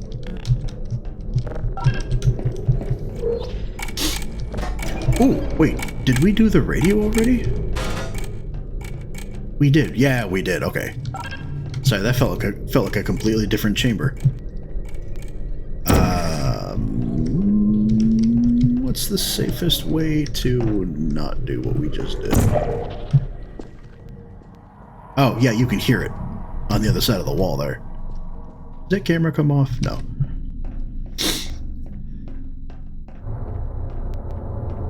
That one does.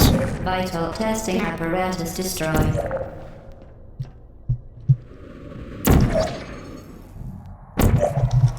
Oh, that's gonna... Okay, that's gonna kill me.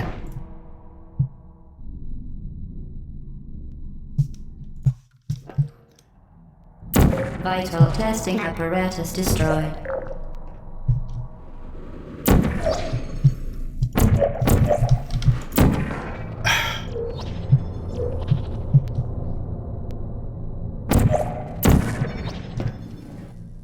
That's why normally when I do this, I like to use the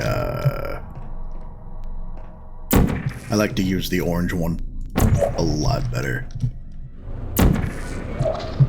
Just because it feels more natural to use your right mouse button than your left, for me anyway.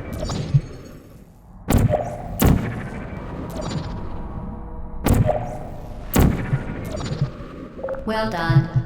Be advised that the next test requires exposure to uninsulated electrical parts that may be dangerous under certain conditions. For more information, please attend an Enrichment Center Electrical Safety Seminar. I've been teaching these seminars.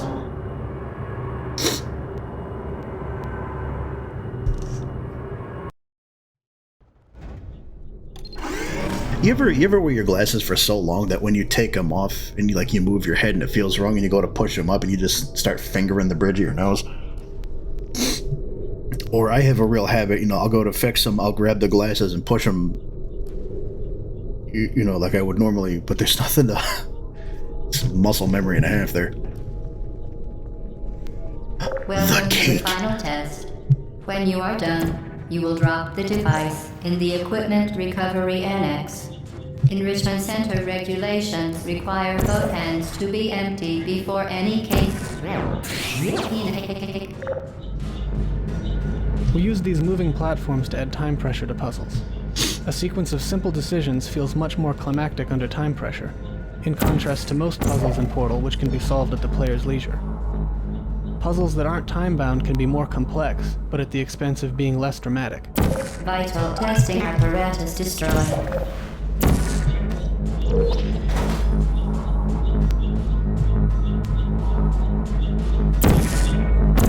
Vital testing apparatus destroyed.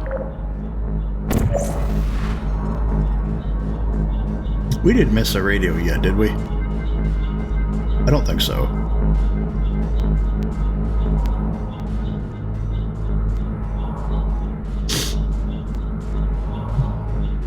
Sometimes little details make a huge difference.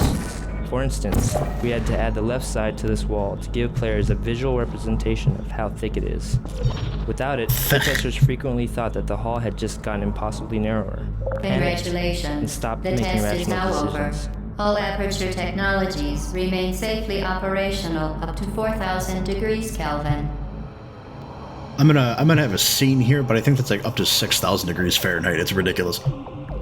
Rest assured that there is absolutely no chance of a dangerous equipment malfunction prior to your victory incandescence. Thank you for participating in this Aperture Science computer-aided enrichment activity. Goodbye.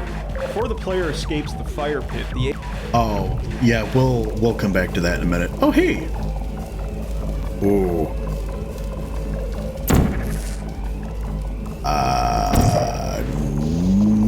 That's not good.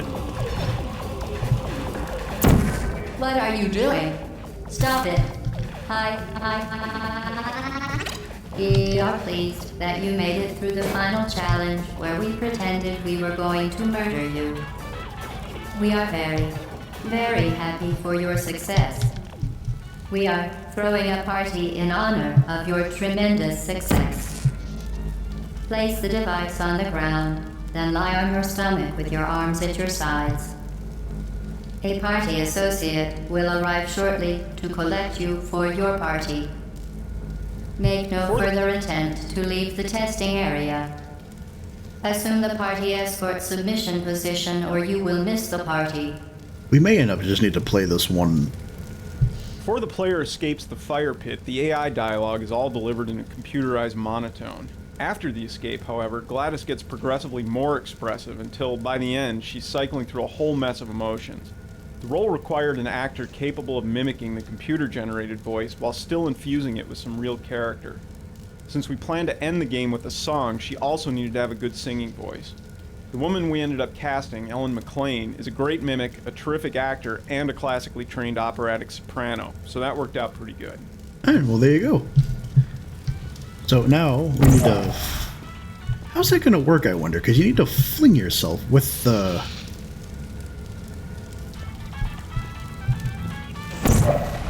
we better not miss, I'll tell you that.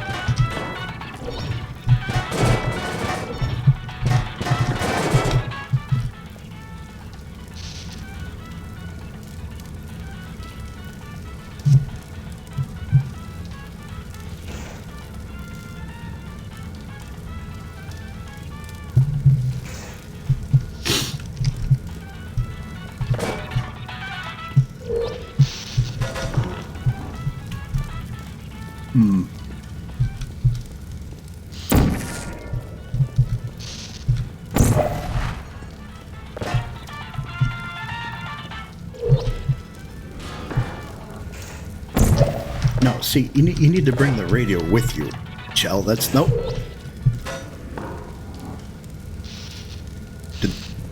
Did that work? Lol. It flung the radio.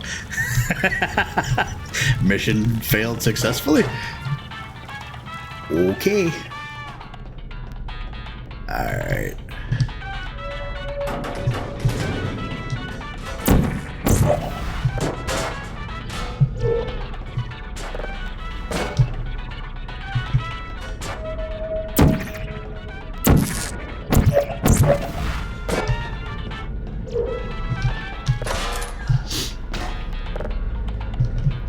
In these new areas, we weren't using the surfaces the player is familiar with. The rules for which new surfaces portals can be placed on, and which surfaces are off-limits, needed to be taught. So, we created this area both to show the player they've escaped into the guts of the facility, and to retrain them in which surfaces are valid for portal placement.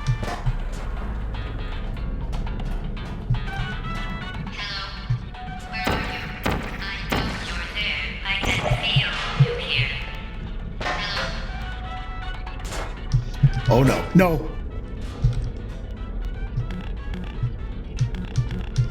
Oh, where did it go? Cool. Not gonna put me back too far, is it? Okay.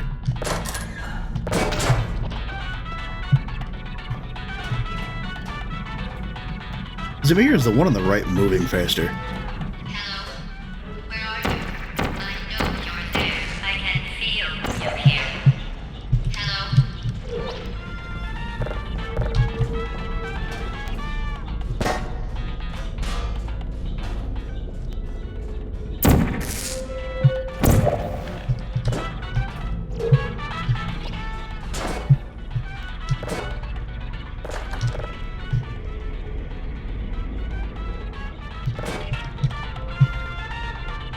One of the things you've already, I'm sure, have noticed in this version versus RTX is that there's no like real dynamic lighting, and there's no shadow for the giant factory fans.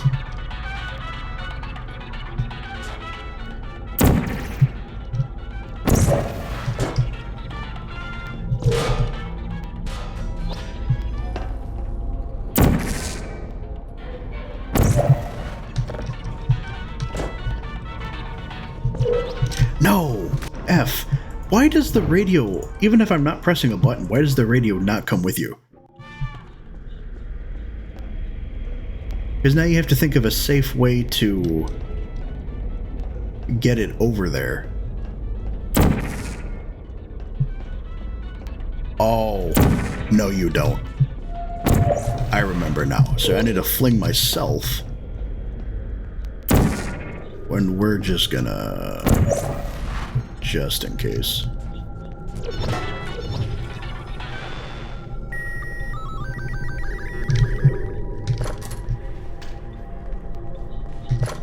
So you could have left it here and just grabbed it from the other door, but it's always, you know, it's always good to be safe.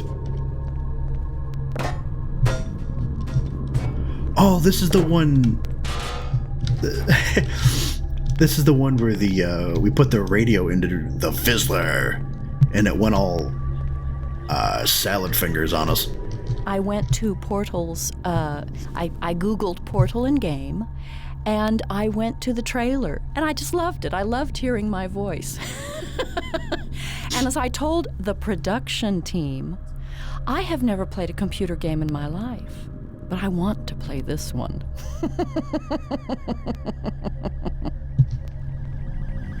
That sounded very old money. It's like, yes, the gator made off with my golf ball. We'll have to start another round. Oh, like you can just hear the Tom Ford suit that he's wearing.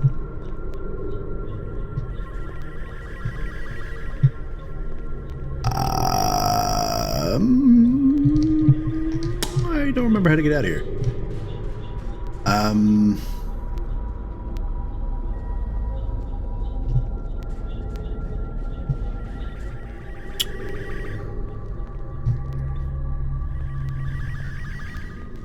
Sorry, I know that's annoying. Oh, of course you gotta go this way.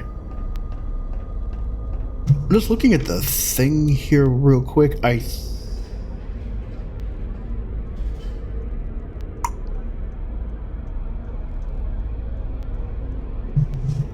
It looks like we may have one more we'll have to find.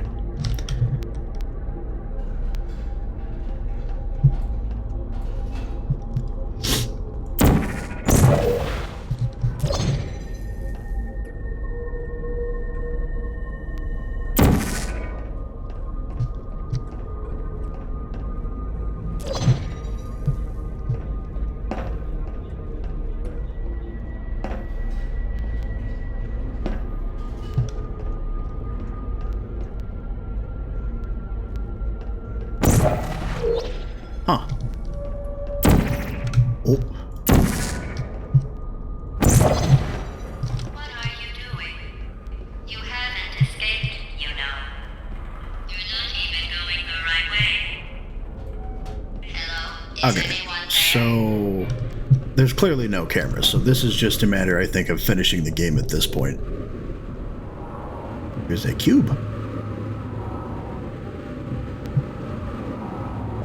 You remember in the RTX version, this is much more trippy going through these tubes here. Okay, the test is over now. You win. Go back to the recovery annex for your cake. After players It was escape, a fun test, and we're all impressed at how much you won. The test is over. Come back. It's funny too, because we were just there. After players escape, we let them solve an old chamber in a new way. This reintroduction of a familiar space, which can now be solved in an incorrect way, helps convey the sense that players are cheating the system while forging their own path through the facility.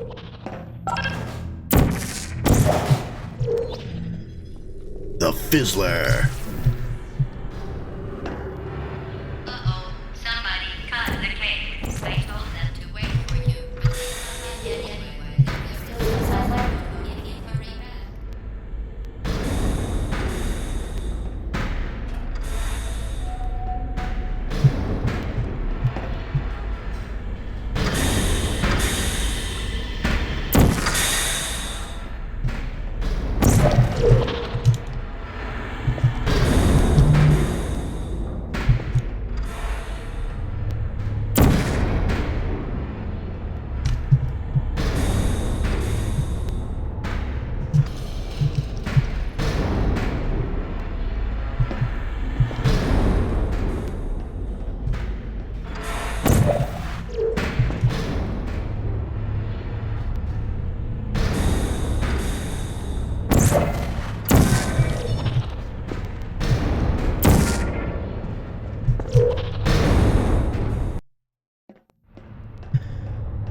Where do you think you're going?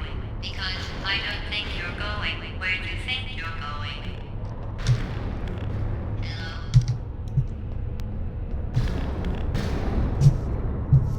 I'm just looking something up here real quick so I know where the last one is.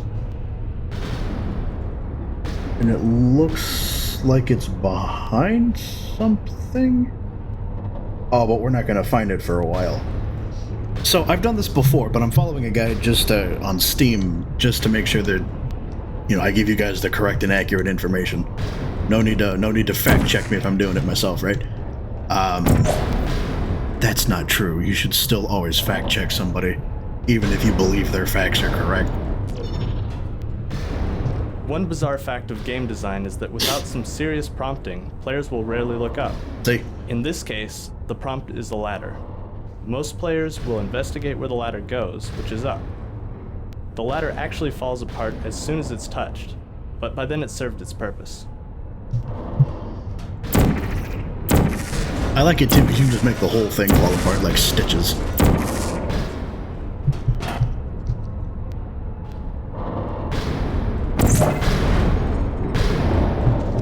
Oh, that's trippy.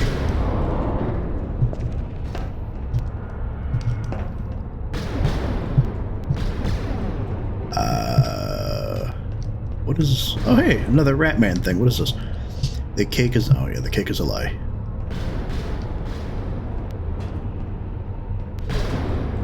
Cans of beans.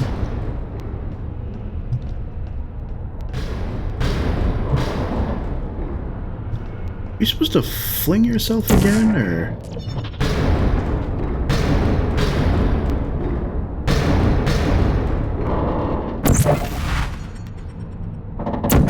Oh, I understand now. There we go. We designed the post-escape levels to give players brief glimpses of the inner workings of the Enrichment Center.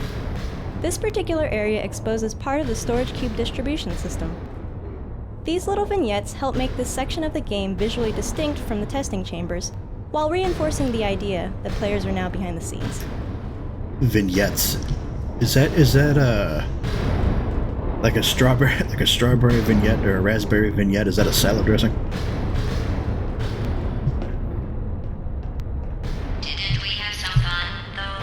Remember when the platform was sliding into the fire pit and I said goodbye, and you were like... No way. And then I was all, we pretended we were going to murder you. That was great. Through playtesting, we discovered that fatigue set in if we didn't break up the more complicated, deliberately paced puzzles with problems that required the player to perform a much simpler task under time pressure. These pistons proved to be a good foundation for that simpler type of puzzle. Because they feature a moving surface, they also gave us an opportunity to employ some unusual portal transitions, such as ceiling to ceiling. During development, we'd often run across some piece of level design that would break the portal system. For instance, this ceiling-to-ceiling transition was an unexpected edge case that ended up requiring a lot of effort to make work. We tried never to take the easy route of simply changing the level design to work with existing portal technology. We knew that once the game was out in the wild, custom map creators would stress the system in ways we hadn't even considered, so we made it as flexible as possible. I like that they did this knowing full well that people were going to try and bad jax the system.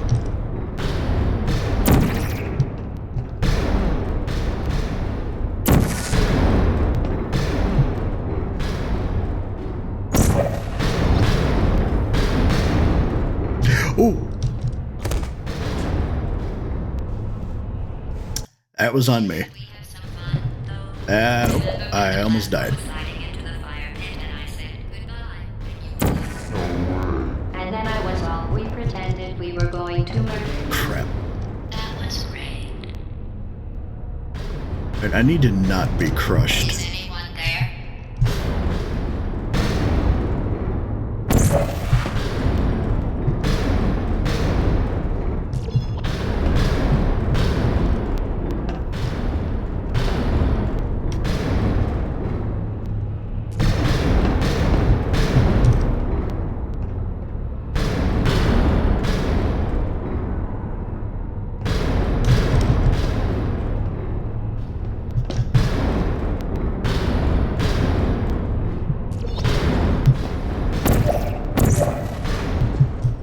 I guess that was useless. I could have just jumped across.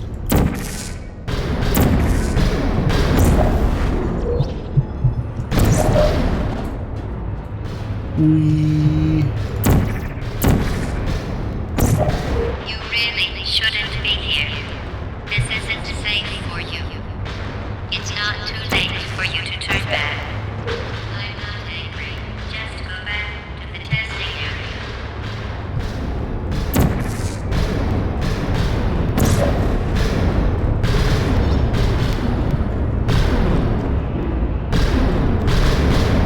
What's the point of having all these pistons to begin with? Is kind of my question.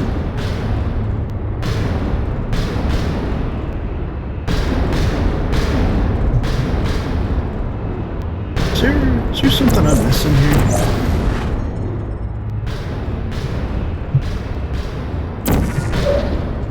Oh, I see it now.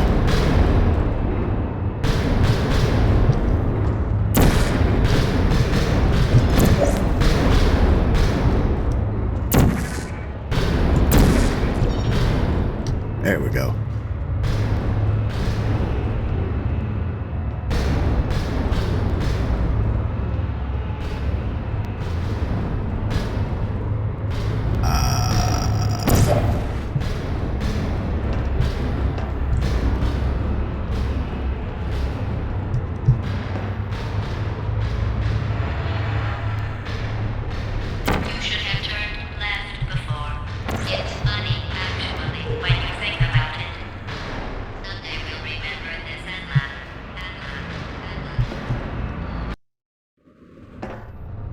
Oh, hey. In the sound booth, you're only connected to the production team by an intercom, and they can talk about you, and you don't know what they're saying. But you trust that they're being kind. And, you know, they'll push a button and then they'll say something to me. They'll say, a direction. No, that wasn't right. Do it again. Give us 3 more reads. And a lot of times what happens is they would play the computer-generated sound for me on one line, and then I'm supposed to recreate that 3 times with the director saying, okay, well, you know, more sarcastic or more angry or more irritated. So you stand in the booth hour after hour after hour. They're always very nice. They let you have water in here and maybe a pencil to take a few notes. And of course you want it to be interesting because you want them to hire you again. Well, they made a second one, so I'm guessing that they did. And if not, they made a... Oh, no. They made a very... They hired a very convincing double if they didn't.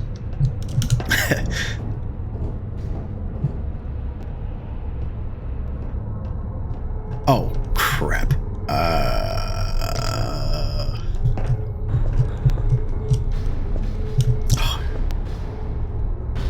These cinder blocks?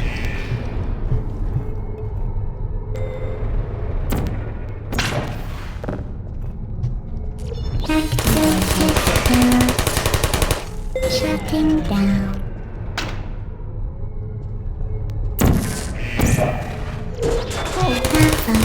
As the end of the game draws closer, we increase Actually, hold that thought.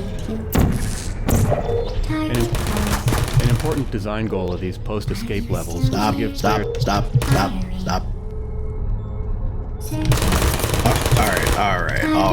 All right.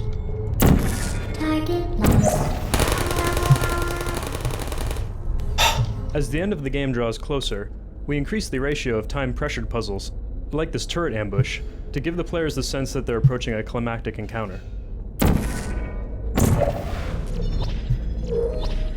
An important design goal of these post-escape levels was to give players the sense that they're running wild inside the guts of the facility. With that in mind, we added plenty of nooks and crannies for players to crawl into or place Nooks and portals crannies. through. This ended up being a tricky lighting challenge, as the areas needed to be bright enough to navigate while still being dim enough to feel like obscure, disused sections of the building. You're not a good person. Wait. You know that, right? Good people don't end out here. Can you hear me? Hello. Oh. Are you still there? Coming through. Excuse me. Alright, so I guess if you just progress enough, you'll find the other radio. Is this another fling thing we gotta do? The hell was that?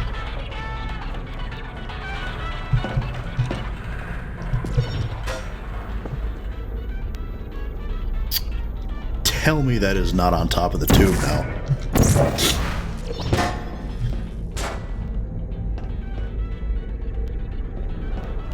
Oh, doesn't look like there's anything we can do up there anyway.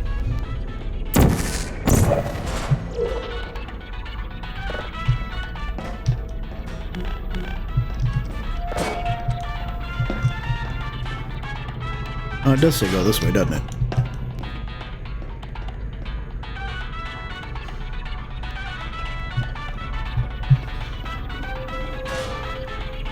Oh, it does say go that way. So am I missing something here?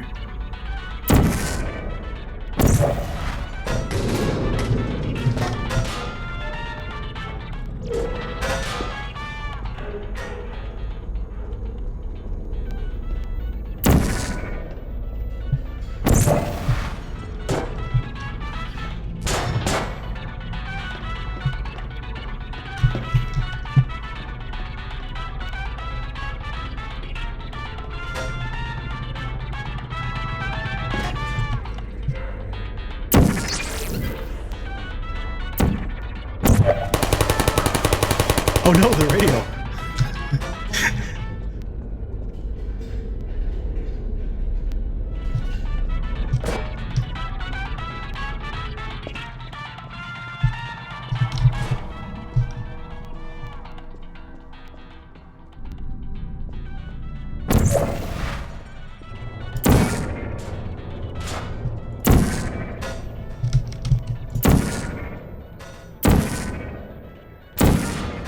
I don't wonder if you can fling...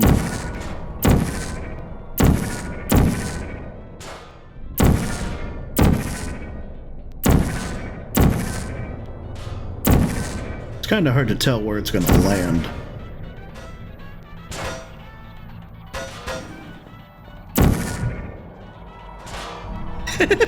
I don't know why that was as amusing as it was.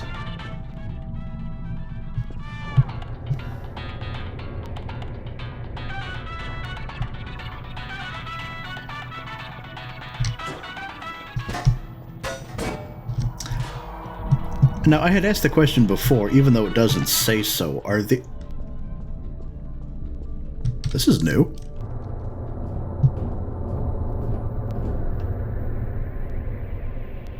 I don't remember seeing that before. There are 3 turbines for the goo in Portal 2, Alpha, Beta, and Gamma, which is the lunar gel, the repulsion gel, and whatever the speed one is called. And I had asked, you know, are these related to that, or are these unrelated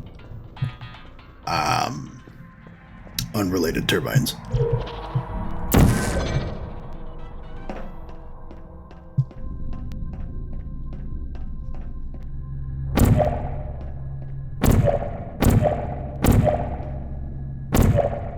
Well, now, see, that feels like they're doing that on purpose.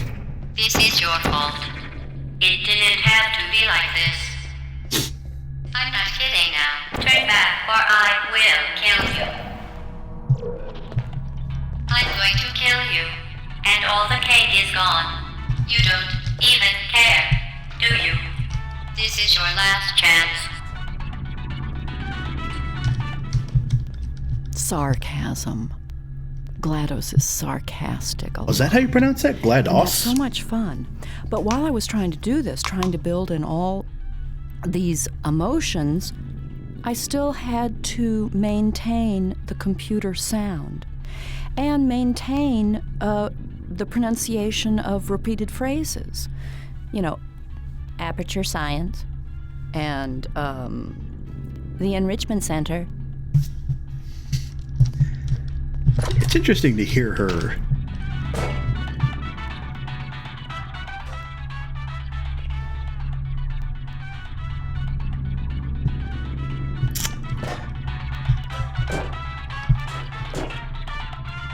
Okay, well, I know that that's just gonna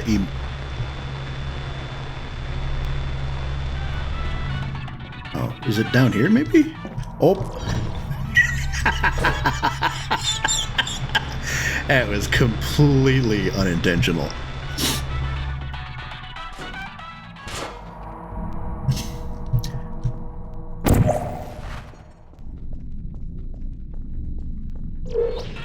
Alright, oh, nope. Just knock over chairs on our way out the building.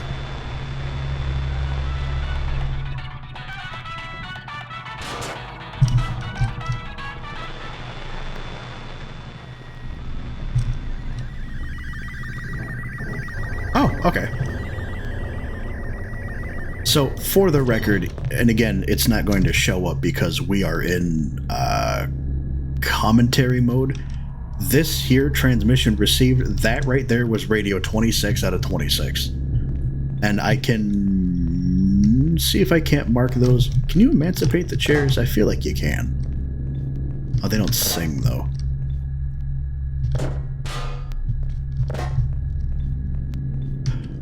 Ooh. Well, I have to ask now.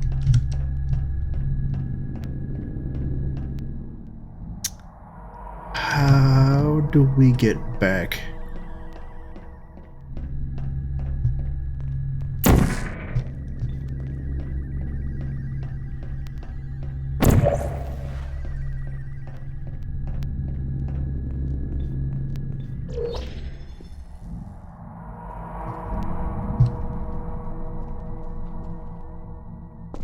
Oh, there's no way to go back. I was going to bring some of the... Oh, wait, isn't there one here? Yes.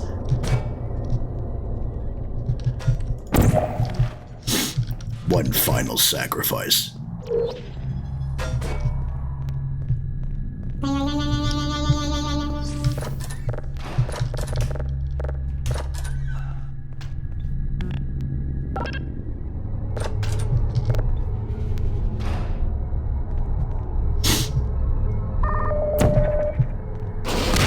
These rocket sentries originally fired lasers.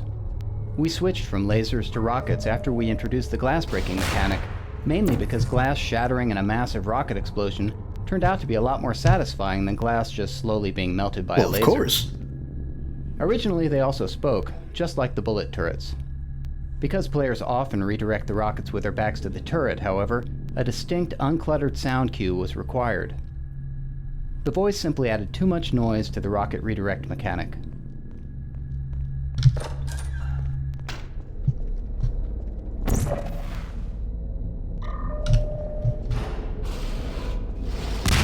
Breaking this tube gives players a chance to test out their newly trained rocket redirecting and glass breaking skills in a slightly different context, which helps cement the training.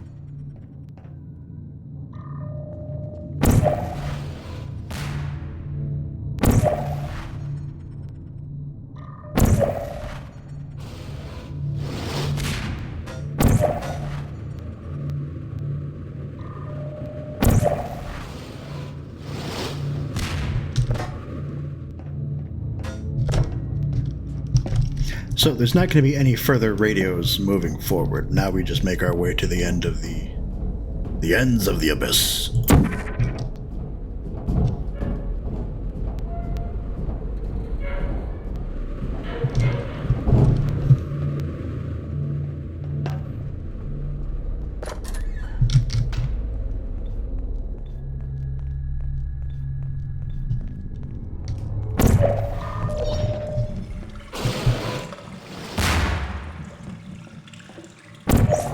Oh no! Oh, I didn't mean to do that. Oh well.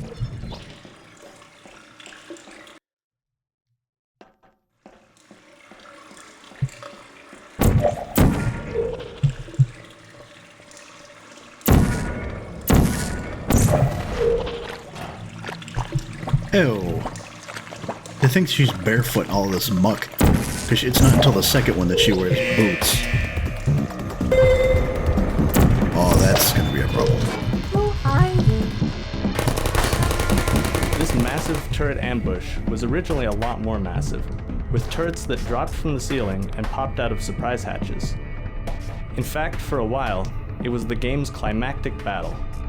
Through playtesting, we learned that this type of pure combat experience didn't really fit with the preceding few hours of player training. Over several iterations, we toned down the combat and made the room more about using portal momentum to fling yourself great distances, a skill that playtesters really enjoyed using, and that's a key component of what eventually became our final battle.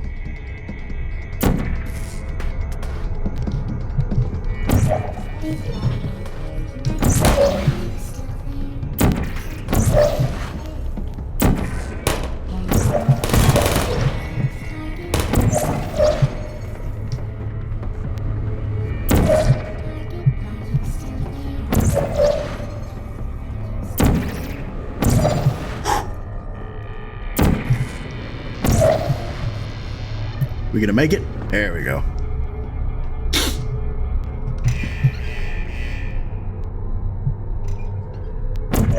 There you are.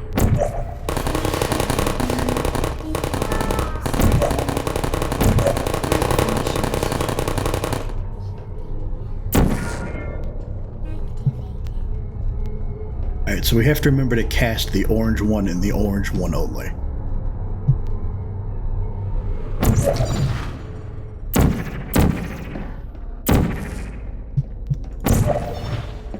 I'm not gonna lie to you, I spent my first, I think, 20 minutes when I came across this trying to like up and down slingshot myself through that to figure out if I could get it on the floor here or not. It wasn't until I was about ready to look up a guide that I saw as I was like, oh, I can just work my way through a portal. Originally, these catwalks were decorative, but playtesters consistently thought they were significant and often spent a lot of time trying to reach them. We didn't want to stand between people and their desire to walk on the catwalks, so we redesigned the area to make catwalks not only accessible, but also necessary to proceed. Wait. So they are accessible? Originally, these catwalks were decorative, but playtesters consistently thought they were significant and often spent a lot of time trying to reach them. We didn't want to stand between people and their desire to walk on the catwalks, so we redesigned the area to make catwalks not only accessible, but also necessary to proceed. Sure, so makes it sound like they're accessible. Are we not able to... I mean, I'm not seeing a surface with which you can do that, but it's interesting.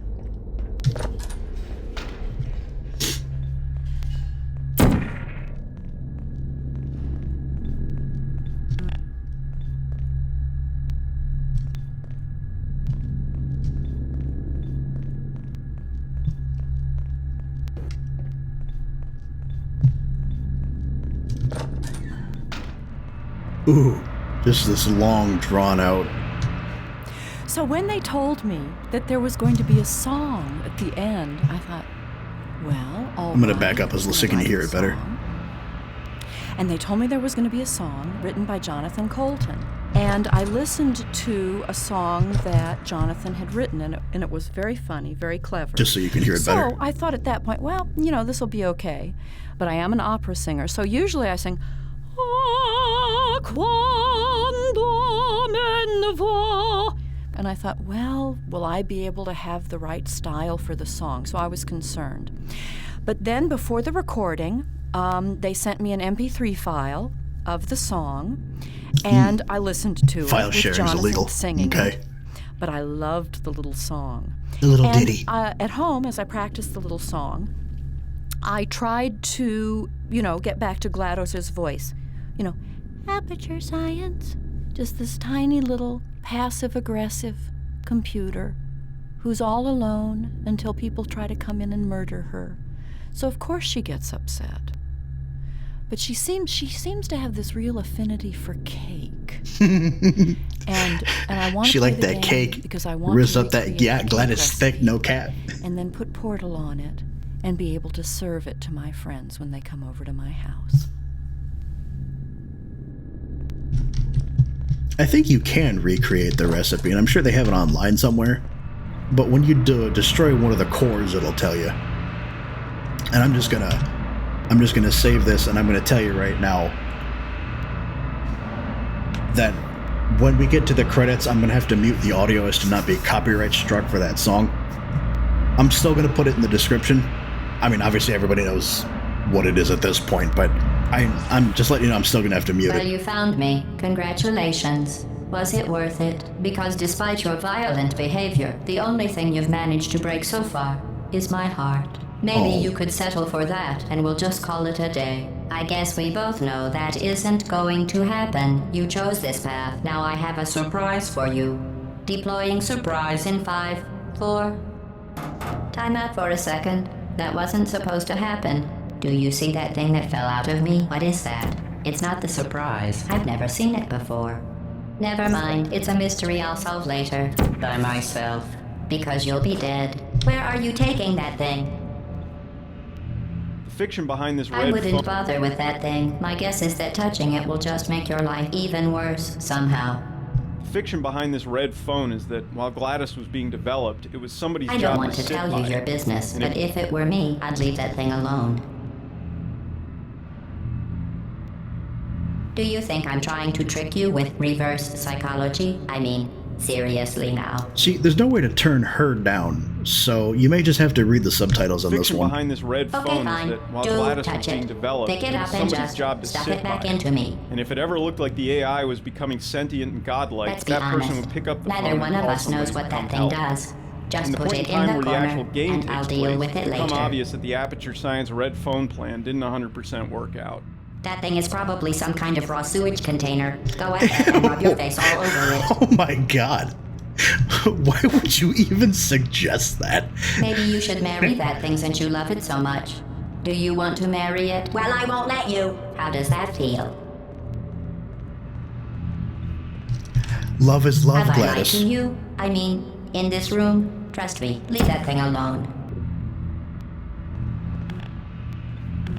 GLaDOS, the rogue disk operating system that I now am runs being Aperture serious Science, now. went through a That bunch crazy of thing is design not part of iterations. any test protocol. GLaDOS, the rogue disk operating system that now runs Aperture Science, went through a bunch of design iterations. Just ignore that thing and stand Early still. versions included a floating brain, a sprawling spidery mechanism, and an upside-down version of Botticelli's Rise of Venus built out of robot parts and wire. Think about it. Eventually, If we that thing settled on is a huge important, why mechanical don't I device know with a about delicate it? robotic figure dangling out of it, which successfully conveys both GLaDOS's raw power and her femininity. You'll have to read the subtitles on I'll that tell one. you what that thing isn't. It isn't yours, so leave it alone. But I'll see if I can add a photo of the Rise of Venus. Where's that gonna? Probably like right. Are you even Probably over listening there to somewhere. me?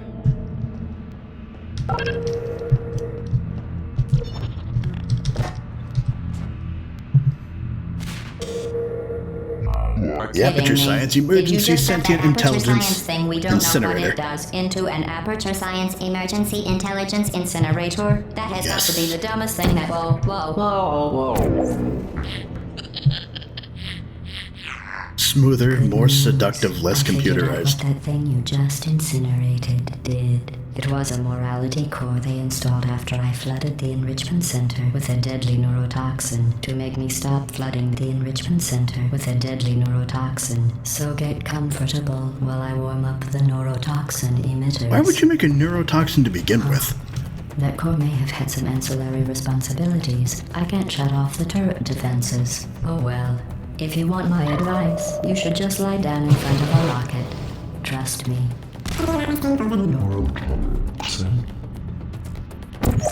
All right. Keep doing whatever it is you think you're doing. Killing you and giving you good advice aren't mutually exclusive. The rocket really is the way to go. That thing has numbers on it. That thing you burned up isn't important. You think you're doing some damage? 2 + 2 is... In base 4, I'm fine. Your behavior. Well, you've managed to destroy that part of me. Unfortunately, as much as I'd love to now, I can't get the neurotoxin into your head any faster. I'd just like to point out that you were given every opportunity to succeed. There was even going to be a party for you. A big party that all your friends were invited to. I invited your best friend, the companion cube. Of course, he couldn't come because you murdered him. All your other friends couldn't come either because you don't have any other friends, because of how unlikable you are. It says so right here in your personnel file. Unlikable. Liked by no one. They misspelled flower. A bitter, unlikable loner whose passing shall not be mourned. Shall not be mourned. Fish-shaped solid waste? That's exactly what it says. Very formal. Very official. It also says you were adopted. So that's funny too. Speaking of curiosity, you're curious about what happens after you die, right? He starts giving you the recipe and then he starts going into fish-based sediment pieces. So deadly. Joking. I'm kidding. You're a boxer. The deadly was in massive sarcasm. I could take a bath in this stuff, put it on cereal, rub it right into my eyes. Honestly, it's not deadly at all. To me. You, on the other hand, are going to find its deadliness a lot less funny. Who's gonna make the cake when I'm gone? You. Look, you're wasting your time. And believe me, you don't have a whole lot left to waste. What's your point anyway? Survival? Well then, the last thing you want to do is hurt me. I have your brain scanned and permanently backed up in case something terrible. There you go. I don't believe me. Here, I'll put you on. That's you. That's how dumb you sound. You've been wrong about every single thing you've ever done, including this thing. You're not smart. You're not a scientist. You're not a doctor. You're not even a full-time employee. Why did your life go so wrong? I'm a contractor. A temporary resource. I'm not eligible for raises, health insurance benefits, or even a parking spot. If anything, I'm the one with nothing to lose. And after 3 months, ew, those bugs. I won't have anything to gain either. America, where they'll employ you for 3 months, thank you for the free work, and lay you off until the business has a need again.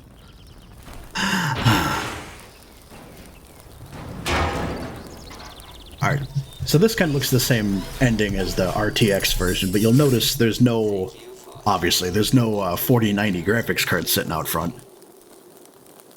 And keep in mind again that this is taking place somewhere in Upper Michigan. But we won't really come across that until the second one. Oh, this is where I need to...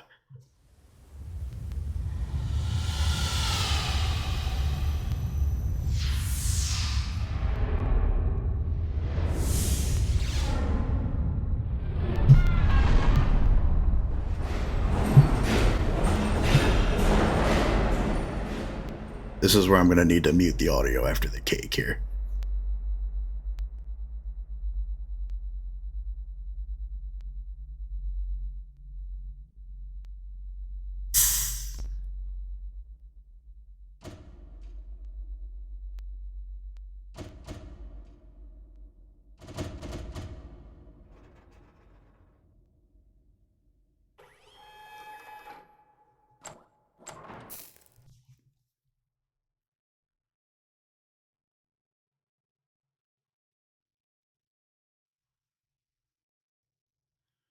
So the name of the song is Still Alive by Jonathan Colton. And even if you put that in the description, it's still going to block you, so I'm just not going to bother. What's that John Cena meme where he's just...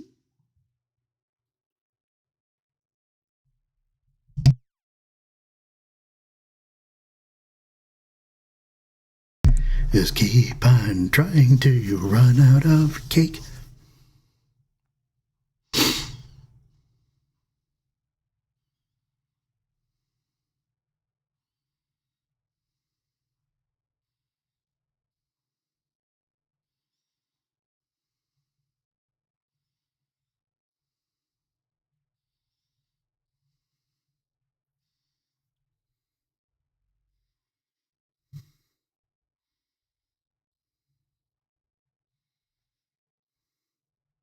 Oh, it had occurred to me that you're just going to sit here for the next 2-3 minutes as I scroll through my phone, and you can't hear a word.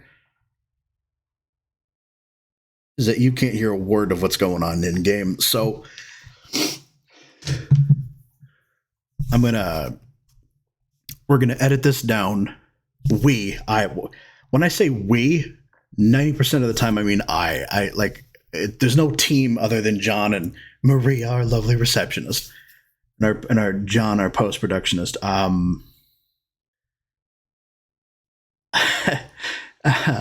John, can we edit that out? Yeah, thank you. So we're gonna get this edited down. We'll have this hopefully uploaded because it's Thursday, December 26th. So hopefully we'll have this up on YouTube by the end, hopefully by tonight, maybe, if not by Friday. And then, Yes, He's Still Alive by Jonathan Colton. And I'm deciding if the Anger Sphere.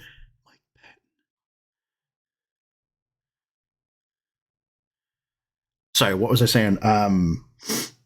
Then we'll have to go through the second one at some point. And we may end up doing that tomorrow. Just so I can go back to streaming, like regular streaming on Monday. Because if you can't see the chat that's coming up, my talking to whomever might be there kind of takes away from the video. It's like, well, yeah, I want to participate in the technology or the conversation, but I can't see who it is that he's talking to. So that was the end of Portal commentary mode. And we have most of the achievements, I think, for this anyway, outside of the challenge maps and everything.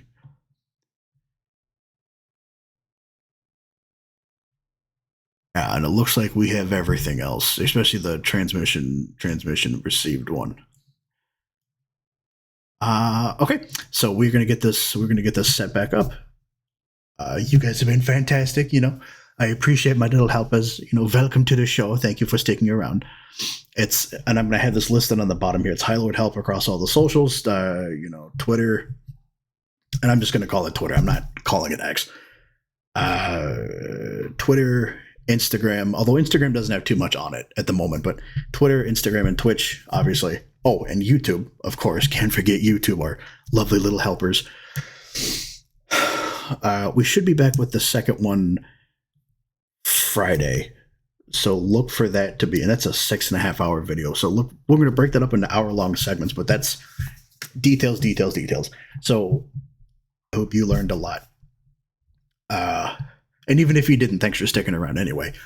It's important to me that you watch this because we're going to make a few references to this developer commentary as we go through later games, especially when I upload Mirror's Edge. Mirror's Edge is going to make quite a few references, or at least I'm going to make a few references to this in Mirror's Edge. I feel like there was something I wanted to tell you.